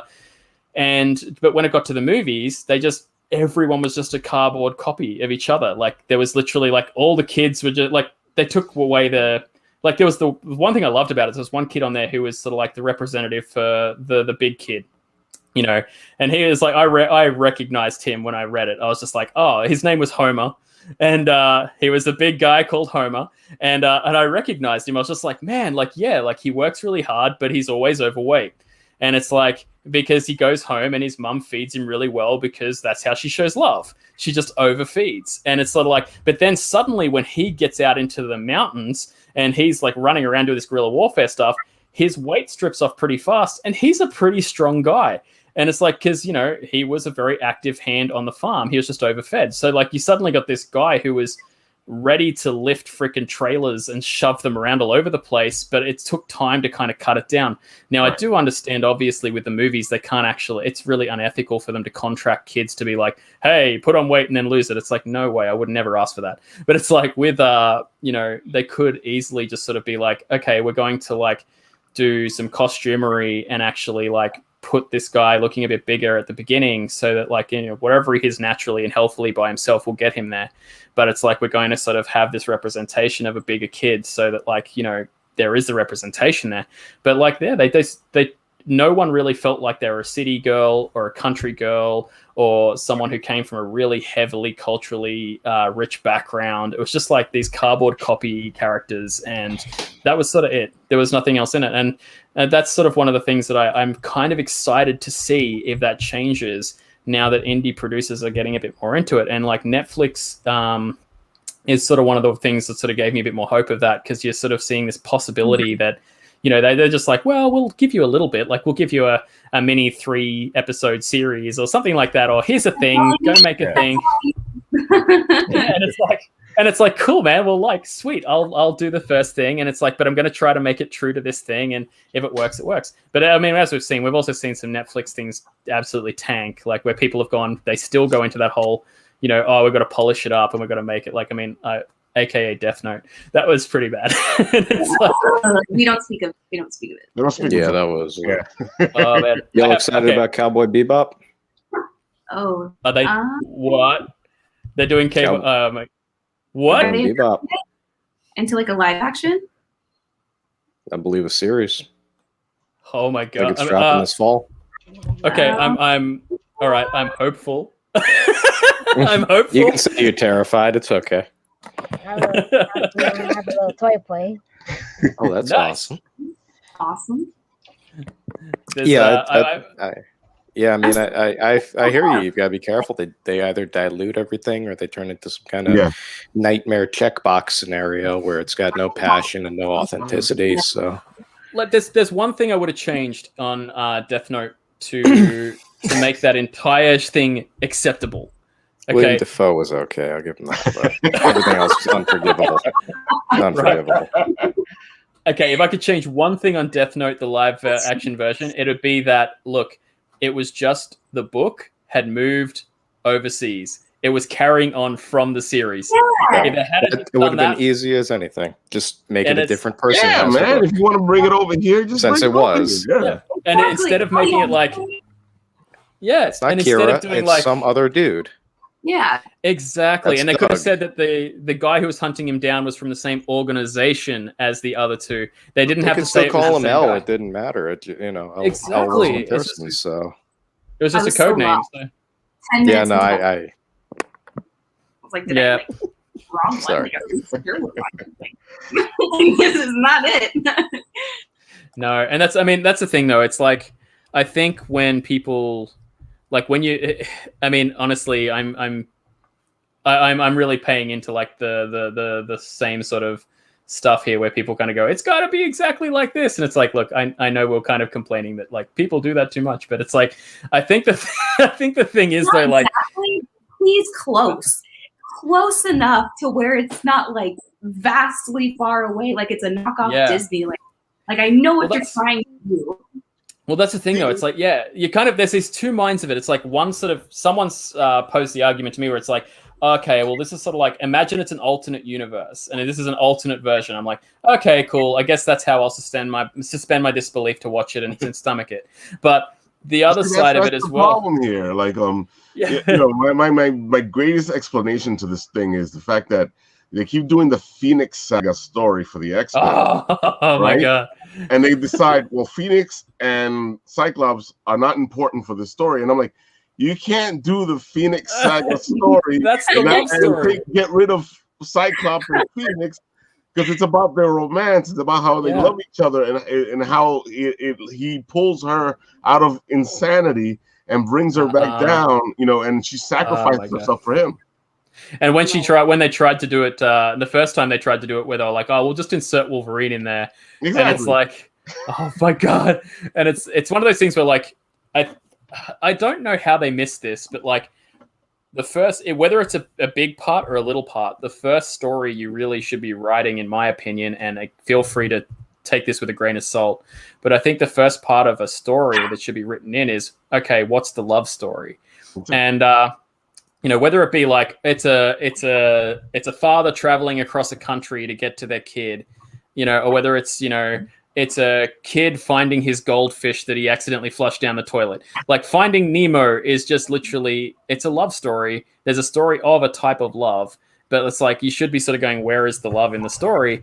And, you know, the love story of the Phoenix comics and the Phoenix even the animation got it right. Like the 90s cartoon got it pretty damn close. And it's just, but then again, she was an absolutely fantastic screenwriter. I wish I could remember names very well, but like the lady that was at the helm of the 90s X-Men franchise, we have her to thank for everything. Like she was amazing. But like the just looking at it in regards to the absolute the magnitude that love story is meant to take. It's meant to be like literally universe ending versus Exactly. love. Mhm. Like everything's going to end, everything's going to go, but if love can prevail, life will prevail. And it's just they sort of missed that every single time. So it got to the point when the last movie came out, I didn't even watch it. I just went, I'm going to wait for the reviews. And sure enough, I'm just like, I have no faith because unfortunately Fox just wrote kind of loveless stories up until Logan. Like Logan was one where they're like, let's show you a tragic love story. And I was like, oh, you guys They got made it you right. try. Oh yeah. And it's like, that's the thing. It's like, you know, they went, all right, well, here's and it was a reluctant love. It was like that. Here's this guy who's just been sort of dumped with this kid, and he there's like, it's you, it's like so much of you, and it's like, yeah, okay, but like just look at the general love story, and it's like, he kind of has pushed everyone aside because he's lost so much, and it's like, I think most people at some point in their lives will feel that there's a moment where you like kind of try to protect yourself from being hurt in one way or another. And then to have someone so innocent thrown in your lap, and you have every bit of ability to fix it or to take care of it or to prevent that small little innocent person from feeling pain. And it's like, and that's the hero's call to action. And then there's this love story that unrolls where it's like he's learning to love himself, she's learning to trust in him, he's learning to love others again. And I just went, man, that's fantastic. And I just think having the having that in that sort of way where we can kind of be like, this is the love story that's being built.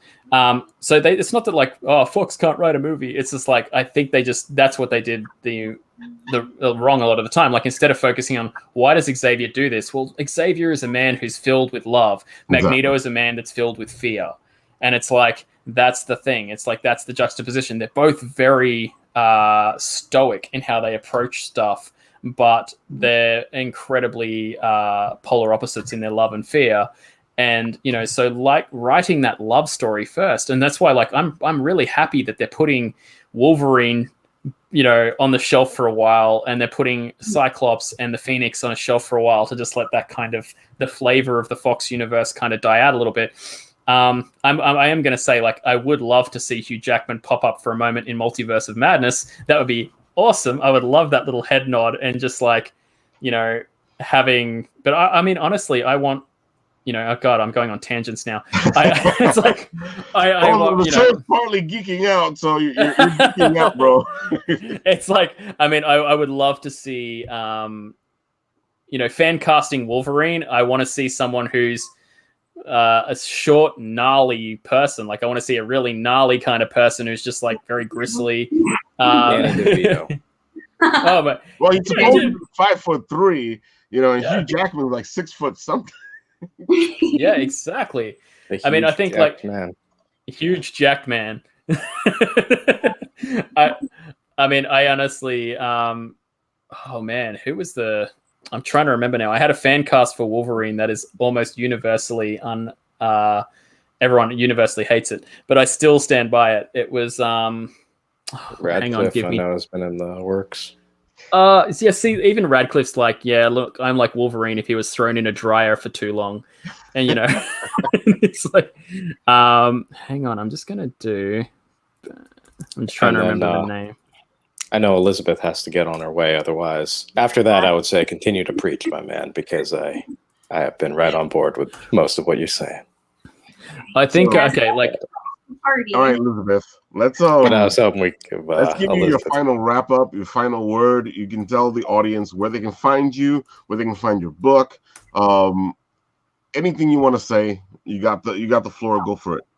Thank you. Well, I would just want to start off by saying thank you so much for having me. You guys are such a blessing, and it was so fun hanging out today. I definitely enjoyed it, and it feels good to like have somebody want to don't get emotional interview me about this, because it really solidifies the fact that I'm doing something good. But you can find Ultraviolet on Webtoon. It's completely free there. But we also sold out of our physical issues, so we will be restocking next month. You follow my page. It's Little Lasagna. Thank you. And you'll find updates there. I'm always talking about her. Never shut up about her. So. Well, we're going to have you back on when you have your second book ready to go, and you can talk to the audience and let them know, hey, dude, just support over here. We got book number 2, and you might be able to get book number 1, too. 2 for 1 special. Exactly. It was great having you. I'm happy I ran into you while I was going through my TikTok stuff, and I'm like, hey, I want her. She's come on and talk about this. I love the story that you have, that, it all started with, you cosplaying this character, and it was one thing and you changed it into something else. That is an epic hero's journey story. And, if anything, we love Joseph Campbell here and the hero's journey and where it leads us. Thank you. I appreciate you guys. Well, thank you. It was nice meeting all of you. You guys have a great rest of your night, okay? Awesome meeting you too. You too. Bye. Definitely. Thank you. All the best. Take care. Great to meet you. So where were we, Mr. AZ Volt? We were geeking out. And he We were was trying to geeking out tell us hard, man. who Wolverine should be. Okay, all right. I'm gonna Yes. let's create some fights in the comments section. Okay, so basically my number one pick for Wolverine would actually be Carl Urban. You might know He's him a from big dude too. Yeah. Yeah, he is. The thing Billy is that, like, if you Butcher. see him, you see him in The Boys. I think that's sort of like that's the more gristled kind of Wolverine that I'm looking for. Is like Billy Butcher. I agree. So I think that Carl, like the thing is though, he's already been in the MCU in Thor Ragnarok, but I think most people would be happy to forgive it if he did a really good role as Wolverine. They'd just kind of be like, yeah, whatever. Like it So was is Chris Evans, you know. exactly. If you do it right, I mean, they won't even recognize him if he does it right. That's right, and I would love to see them do a bit more prosthetics on Wolverine as well. So like add in the animalistic level of hair, add in all of the face hair stuff, even like just pointing the teeth a tiny little bit more. Like it's just how he was generally drawn in the comics. And Did Hugh Jackman ever say "I go where I want to go" in any of the movies? Interesting. no, I don't think he did. No, Just out of curiosity. And I love Jackman. It's amazing. But look, that's the thing. I'm really happy for like Wolverine or Hugh Jackman's like Wolverine. Like I am pretty happy for it. But yeah, I'm not gonna knock you. Sure. You did a great job. If we're doing a new universe, I completely agree with you. You know, physically and emotionally, very different. Well, we could have had Je ne sais Danny quoi. DeVito as Wolverine when they were doing the movie in the 90s. They were like, we're gonna get Danny DeVito to be Wolverine. Right? That would have been amazing. And I wouldn't. To be honest, I wouldn't have been sad about that. He could do it now, and I'd still go out see it. Just I want to see his demo roll at least. Exactly.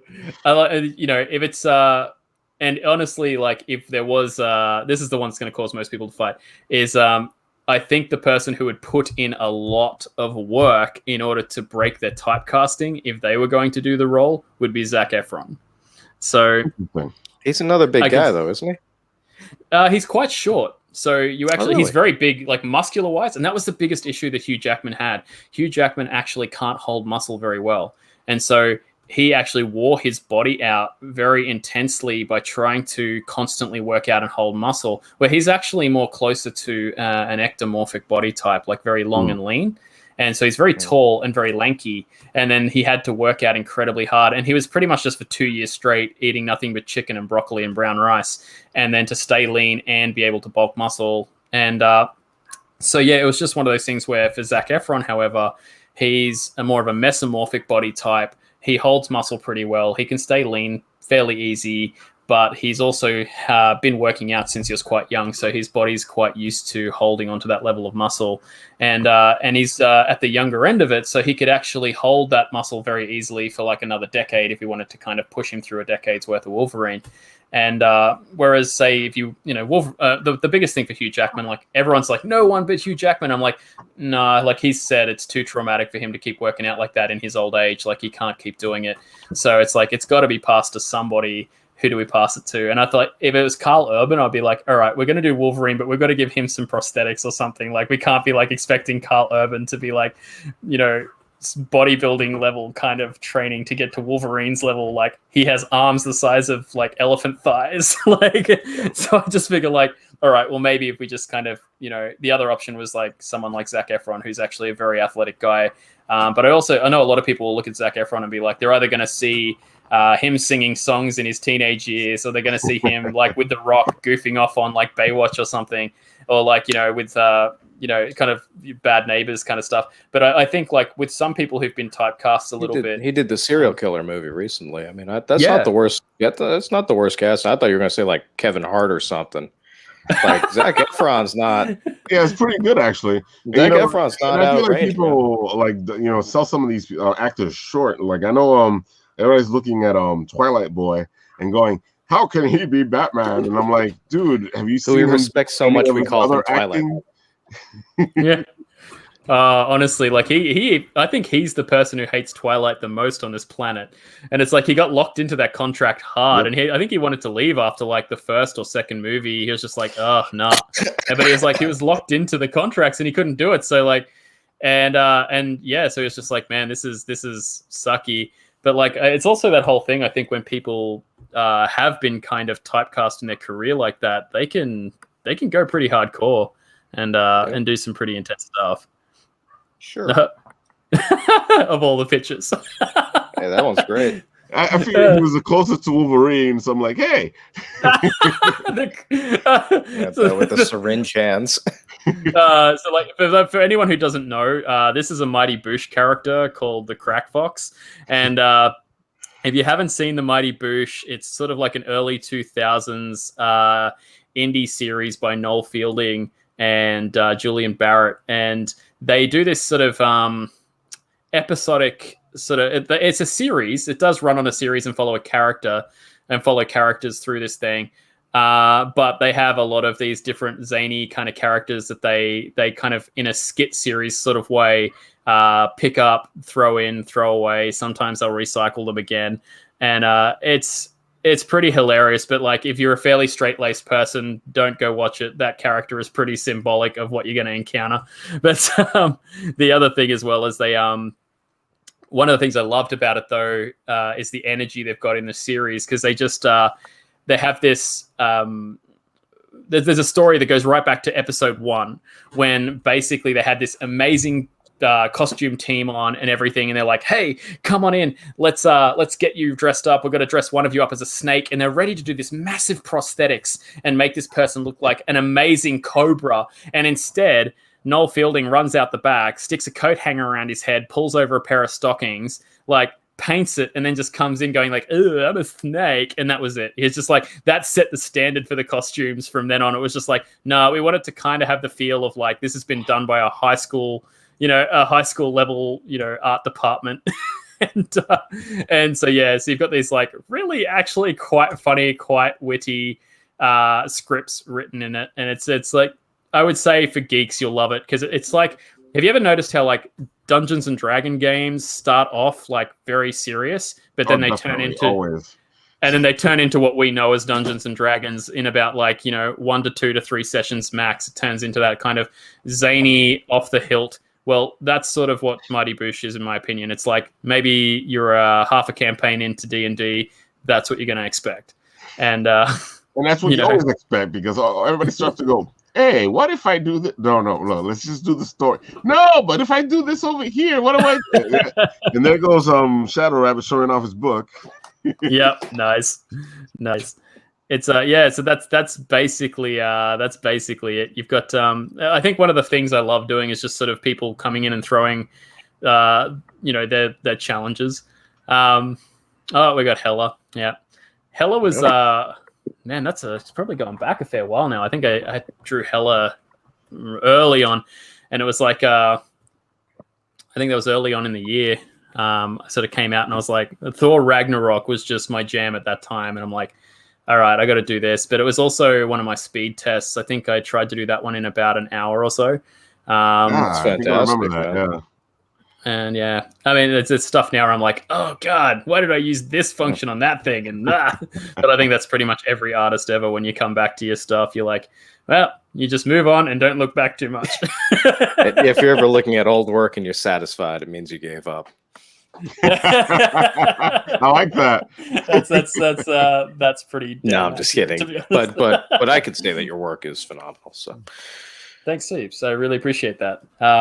Yeah, I think with the artist I'm going on at the moment, it's I sort of I'm actually finding I'm sort of you'll probably find me back. Oh, that was you know what? I think I was just that's one of the first Wolverine ones I did way back when I was first starting, and I think you can actually see I was just kind of getting to a point where I'm like, man, I just want to splash whatever colors I want in here that I see. That there's a little interest. He looks so gritty. I love this thing. He looks so gritty.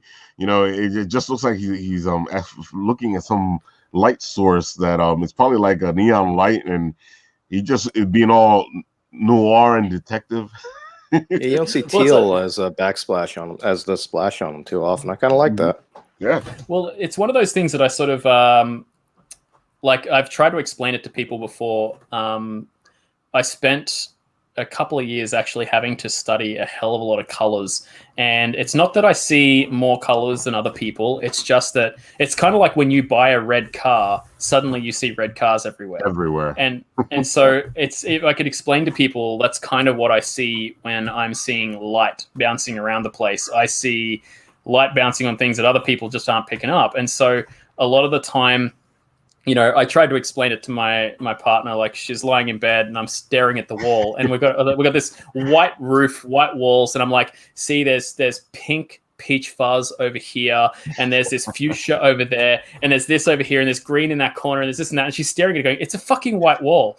And it's like, excuse my language. And it's like, but it's like, it's she's like, yeah, it's fucking white. And I'm like, and I sort of sat down with her and I kind of got her to really stare at stuff. And then so when it comes to a lot of the art that I'm doing, I'm throwing very extreme colors into a lot of stuff, because really what I'm doing is sort of going, if I can get other people to just see the amount of colors I see for a moment, I'm pretty happy. And so, like, yeah, whereas a lot of people are sort of trying to follow this more subdued angle where they're going, I'm trying to dull it all down to make it represent the real world, which I totally respect. I'm sort of pulling myself in the other direction where it's like, I want you to see the subtleties in the world, but to the volumes that I feel them and see them as an artist who has to work in this all the time. So I'm trying to get these very intense colors. And so this one's still probably very early on.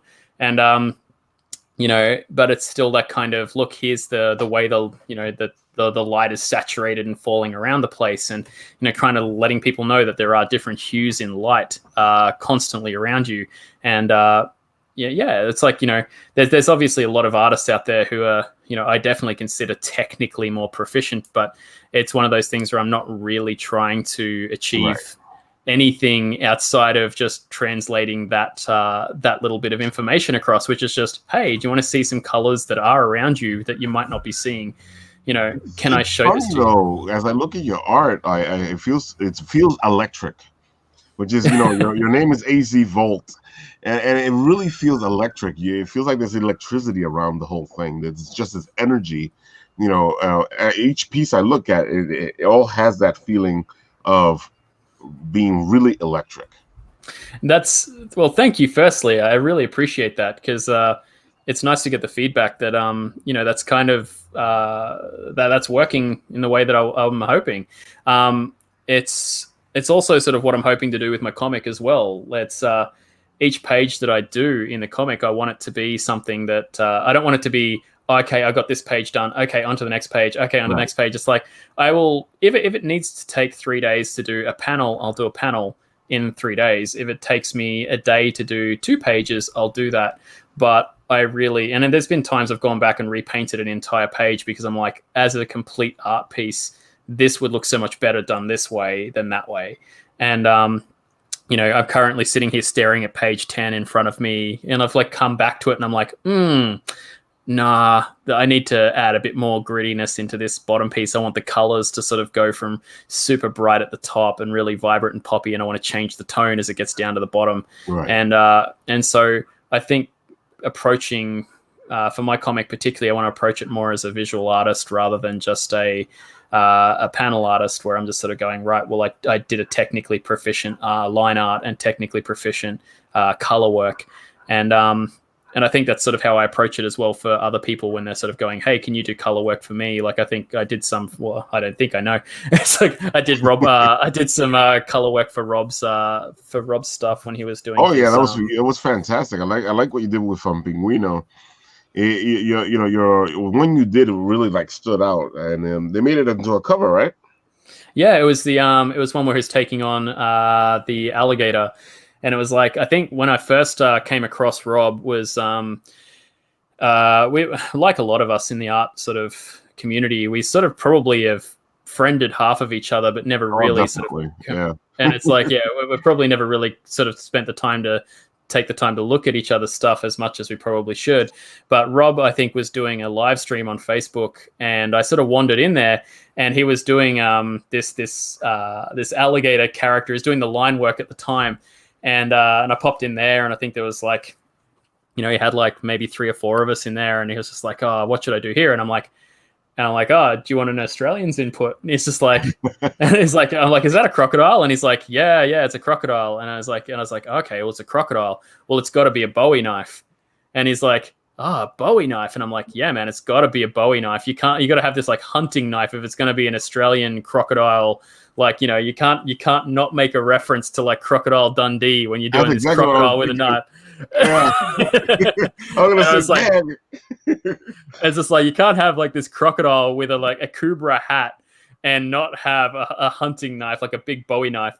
And so he was just like, oh, okay. And he put that on. He was like, oh, that looks awesome. And then I was like, okay, cool. Now I'm interested in this line work. I've got to like see how this pans out. Cause like I could see he's getting the vibe. He's getting this spark in him. And then he came back. Yeah, Rob is amazing to watch. Yeah. Yeah. And it's like, honestly, like, and then I think I came back, I ended up coloring that piece for him, and I did all of the light bouncing and stuff like that, and did that sort of stuff on it. And then he was blown away by that. He was really happy with it, and I was really happy to see how his stuff had turned out. And then we were having a bit of a chat, and I was just like, oh man, like you should. He was sort of explaining the usual struggles that I think most of us go through as indie artists, and he's just like, man, like I'm trying to do this and that, and he's like, I've got a campaign coming up, and I got this and that. And I was just like, man, like, okay, you got a campaign, like, get over on TikTok. And he's like, okay. And I'm like, look, he's like, oh, I don't know how to do that. And I'm like, me neither, man. But what I keep hearing is that it's like, it's the place to be at the moment. And it's like, you got a campaign coming up, like, get on over there. And, the next thing you know, I'm chatting to him, and he's just like, oh man, it's like 50,000 people. Like, what the hell?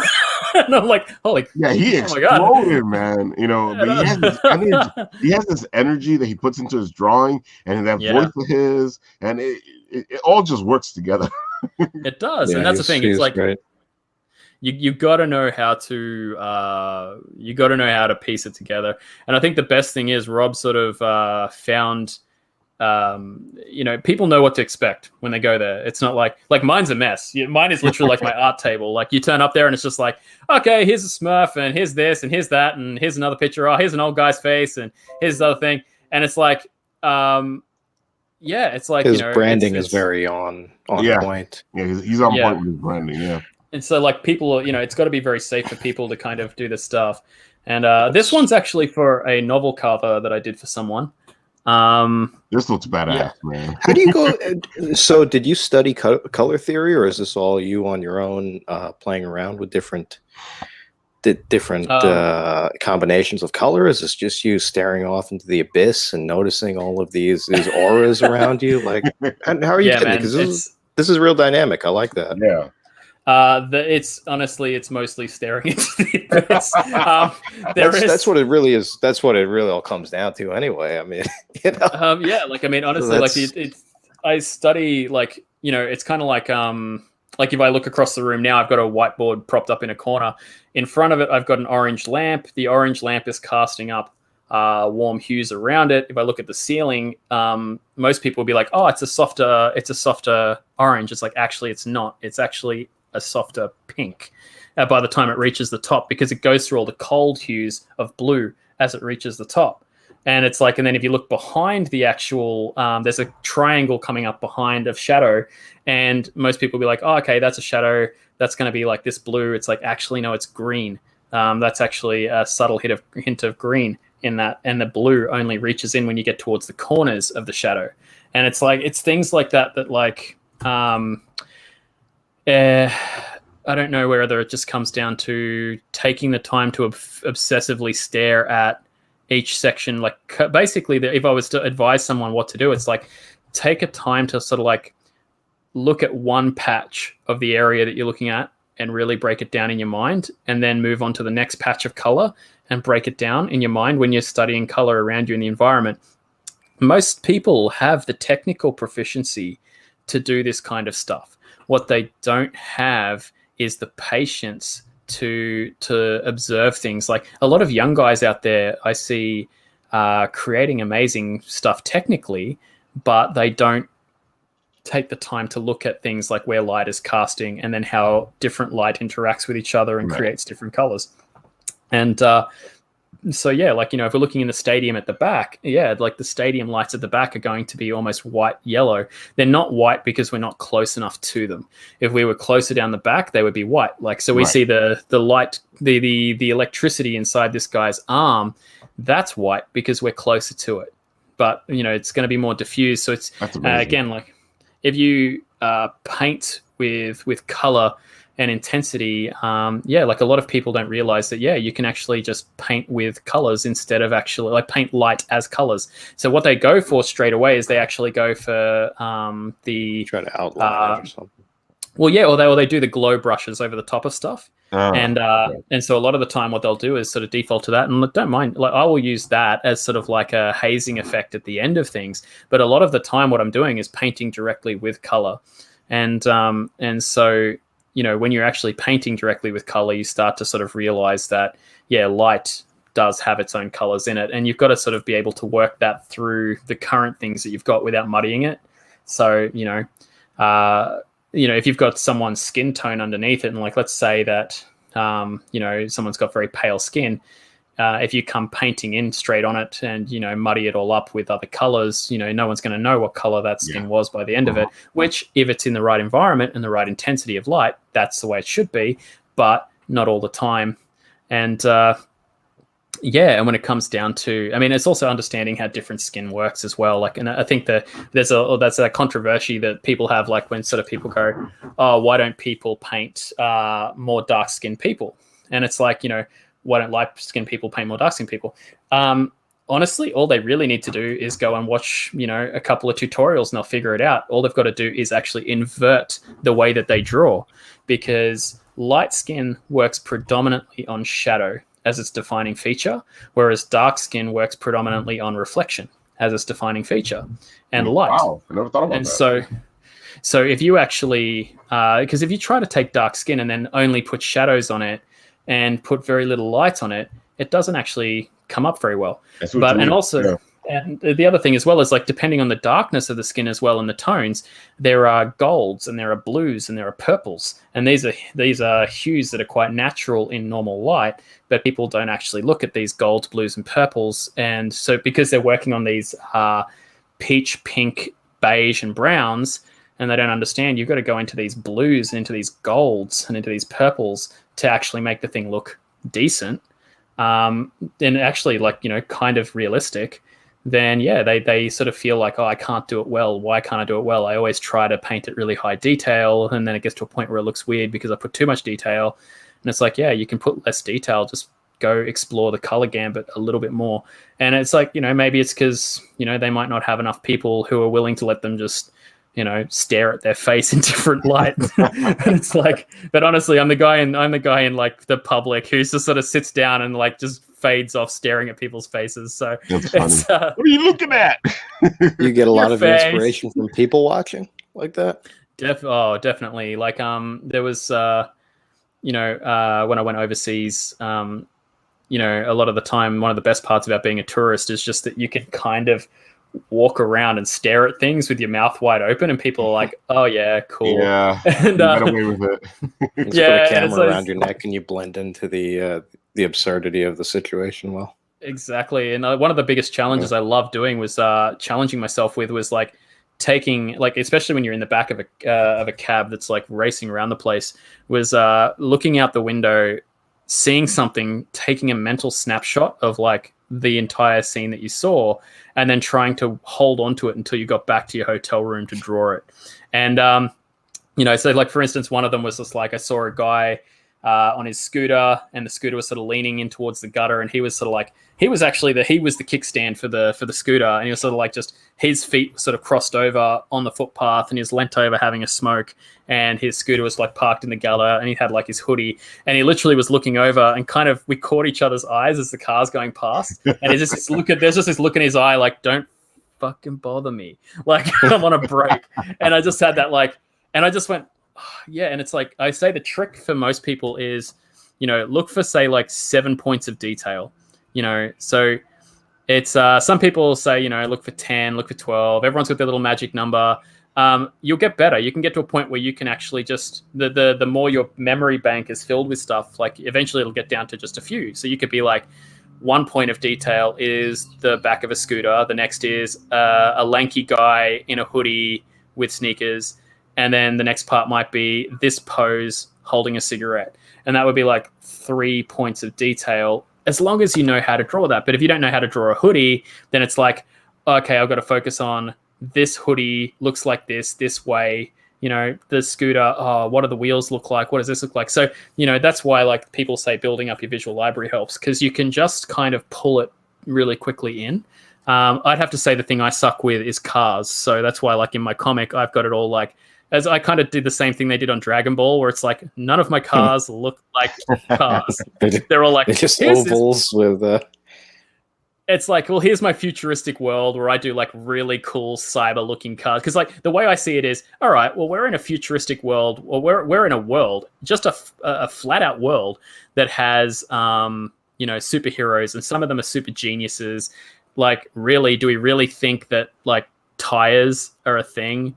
You know, right. And like even like petrol, like it's just like, you know, they've you know, run into the side of this petrol station, but like you look all over the place and it's just got like these little volt charging stations sort of things, and you're like, well, yeah, because probably there's going to be a different energy source, because, or even just for the safety fact, like, do you really want to have these, you know, petrol bowsers everywhere when you got villains who would just instantly blow that up for their own entertainment? So like I think that's interesting. You've created a sense of normalcy in a fantastical world. So it's like, yeah, of course, people eventually adapted to people flying through walls and shooting laser beams and stuff. It's you know, we moved on with society. It's no longer shocking. This Hulk picture is actually one that I God, when was that? That was May. Oh, time is flying. Oh, it is. This was one that I did. It was like late at night. I had just been working all day, and I just sort of went like, okay, I'm just going to do a speed run on Hulk. Hence the proportions are all absolutely skew-iffed on this one. But the thing that I had in my head that I had to get out like an itch was just the gamma glowing. I was just like, that was great, yeah. I was just like, man, I just want to see like the Hulk with like, what happens if like when he's getting angrier, the gamma starts to glow. And I'm just like, oh, I've got to see that. That would be so cool. And I think that's probably the thing I love the most about being an artist, is just like, instead of being like, oh man, I want to see this thing, you know, I wish they'd put that in a movie or something like that. It's just like, I want to see this. Okay, cool. And you just sit down and like, just sort of spit it out and go like, all right. But like, again, it's that, it's just that glow, that, you know, spending that time glowing. I think if I were to do this one again, like if I was to come back, you know, in a couple of months and redo it, I'd probably do it as a slower piece. I wouldn't sort of make it as cartoony. I would love to see that. I would love to see which direction you would take if it was actually a slower piece, and how you would show the gamma radiation. Yeah, well, I mean, definitely the gamma thing is like, for me, like that's the gamma is as much of a character in the Hulk as anything else, and I think there's like 3 characters playing a part here. There's like, you know, there's the gamma radiation and how it affects the Hulk, and how it affects his powers, and exactly. You know, and then there's like, you know, then there's the Hulk, and then there's Bruce Banner, and it's like, I think, and they've even, some of the writers recently apparently have gone right into the whole gamma thing, and they've gone into like gamma doorways and, you know, gamma dimensions and all sorts of stuff. So I'm like, okay, cool. The green door and everything. Yeah, so someone's gone pretty right. wild. Yeah, I haven't read it, but I've seen the snippets of it, and I've just heard good things. So for me, I was just like, man, finally someone's focusing on like the gamma, because the gamma is a character. It's like, you know, you got to have this whole thing. So for me, like, yeah, like one of the things I loved as a kid was just the idea that the more you beat this guy up and make him angry, the stronger he's going to get. Yeah. And it's like, and I just love that idea. It didn't mean that you couldn't escape him or anything like that. It's like, okay, cool. Like, you might have to just evade him until basically he just sort of loses interest and then depowers himself. That's why my favorite Hulk fights are usually Spidey and Hulk, because, you know, Spidey figures it out. He goes, okay, I just need to get away from you. Yeah. I think the one that just made me like, I think my favorite clash, and it's probably really token thing. Everyone's probably said this, but I think my favorite clash was the Wolverine versus Hulk one. Oh my god! And my nerd casting for like if I was to do a Wolverine movie, the Wolverine movie that I would do would actually be Nick Fury coming to recruit Wolverine, and then a series of flashbacks as Wolverine explains why he can't work with any of the people on his Avengers team. And then that'd be great. And then it's like literally, and then literally it's just like he's sitting down, going over drinks, and then like basically he's just shotting these things down, and Fury's just like tossing him over his shoulder because he knows this other guy doesn't get drunk. And it's just like basically him sitting down, you know, talking about, you know, there's a, you know, oh yeah, no, I was hired to hunt down that guy. And then he talks about, you know, and then, you know, you see this little 10, 15 minute like movie, you know, movie-ette sort of thing where it's just like he gets ripped in half, thrown across the mountains in different directions, has to sniff his legs out through the Alps, finds it, and then like, you know, going through all of that process of like that epic moment. And then like, oh, what about Captain America? And it's like, oh, he's fine. I fought him in the war.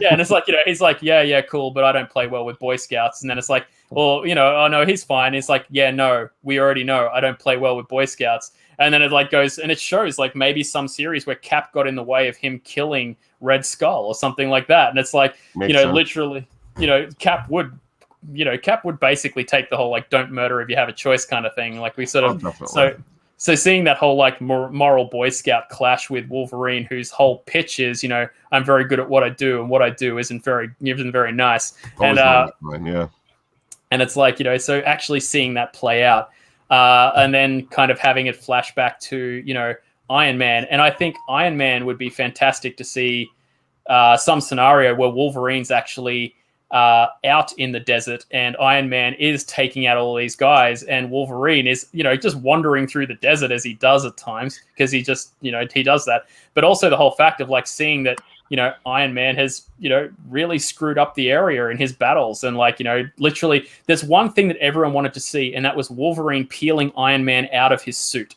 like a tin can. Everybody. And it's like, but we'll never get to see that, you know, if Iron Man never comes back. So it's like, but we can see it in a flashback.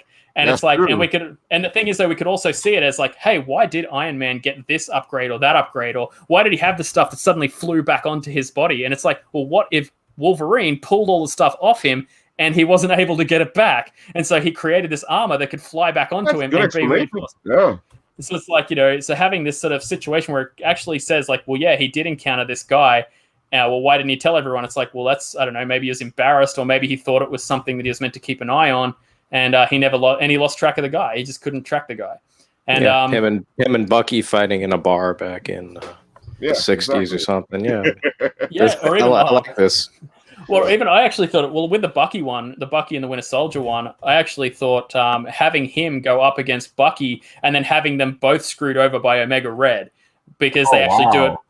But also like rather than having Omega Red as like someone who turns up in this day and age, it's like, well, what if we had it way back when they were first doing the Super Soldier thing, and like Wolverine is the reason that the Omega Red type kind of soldiers aren't around, because, you know, he just, you know, basically you could even have like the Winter Soldier throws Wolverine into a reactor, taking out Omega Red, and he thought also Wolverine, but Wolverine crawls out of it a few days later healed. And, you know, Omega Red, for whatever reason, he thought Omega Red was dead, but Omega Red was just reclaimed and put on ice or something like that. And, but yeah, you know, it's kind of like, yeah, it was a big fight. I can see that you have like this great writer's mind, because you're constantly looking for the story and all these things. Yeah, thank you. It's like, but I think like, yeah, that's how I would do the Wolverine movie if I was going to do it. It would basically be a flashback movie. It would be a little sort of like a side thing, you know, Nick Fury or whoever takes that. I mean, Nick Fury's still around. So, you know, having a Nick Fury moment where he's trying to recruit him. And then, yeah, you know, you could even have a flash forward to, you know, 2012, what happened at that point. And, you know, you just see him basically driving out of the city, just literally going, no, and just drinking a beer. And that's it. He's just like, nah, screw this, I'm out. And just drives away. But it's like, we're going to leave it in that geek moment because we're hitting the 2-hour mark. Nice. And as much as I'm geeking out here, Yeah. I think it's Yeah, time it's you're an interesting dude, man. oh, you're great, bro. If it wasn't We 2:30 want in to the have you morning, back, I'd definitely. yeah, we gotta continue this at a 2-digit number at least. Yeah, All right. definitely. AZ, so tell everybody where they can find you, what's going on, what's your last word. Oh, you got the floor. Okay, well, you can find most of my stuff at allmylinks.com/azvaultx. You can find me on TikTok at azvaultart. You can find me on Facebook on azvault. And sometimes you can find me on YouTube doing my stuff on Positive Geek Out. I will be looking to probably start up my webtoons in the next few months and putting up my demoted comic up onto there. So I won't be as fast as some other people because I am looking to do artistic pages, fully created, storyboarded by myself. So rather than the usual webtoon, like we demand this many pages per week, it's going to be, it'll be a little bit slower. And for those who want to come join us on Patreon, basically you get all the behind the scene looks into all of the madness that's going on in my head and all that sort of stuff. So yeah, and that's Looks like some pretty beautiful madness, man. Exactly. You're an interesting fella. Thanks, Steve. It's been awesome hanging out with you guys too. It's it's always a lot of fun to hang out with people who are I think just as passionate as myself in the same sort of stuff. It's awesome. It's why we love this show, because we actually get to geek out. We actually get to talk comics. We actually get to besides the fact that we're talking about the person's projects or their writing or whatever, it's a moment for us just to sit here, talk geek stuff, and have fun. That's it. And it's like, honestly, it's good. And then other people who feel the same way can come along, listen in, and just honestly feel a little bit like they're among their friends as well. Exactly. Just like getting their nerd on. And I honestly it's been great hanging out with you guys. So I'll stop myself before I go on another tangent, because I will. Well, don't worry, we're gonna have you back because we loved having you on, and this is the most geek stuff we've had in a while. So. Yeah, I was interested when this guy's talking about the Seinfeld with superpowers. I was like, oh man, cheer this guy out. Shadow, what's your last word? What's going on? And act out of love and not out of fear, right? That's pretty much it. This dude said it all throughout the night. I wish I could form better sentences, but it's getting up on my inability to form sentence hour of the day. Honestly, you guys are doing pretty good. Like, I'm on the opposite side of the planet, so for me, it's like a nice, easy, 4 p.m. kind of thing. So I'm just like, yeah, man, it's like snack o'clock. That's about the biggest difficulty I got. Yeah, my man, it's always snack o'clock. Yeah, exactly. All right, guys, this has been a blast, and of course, as usual, I'm going to talk.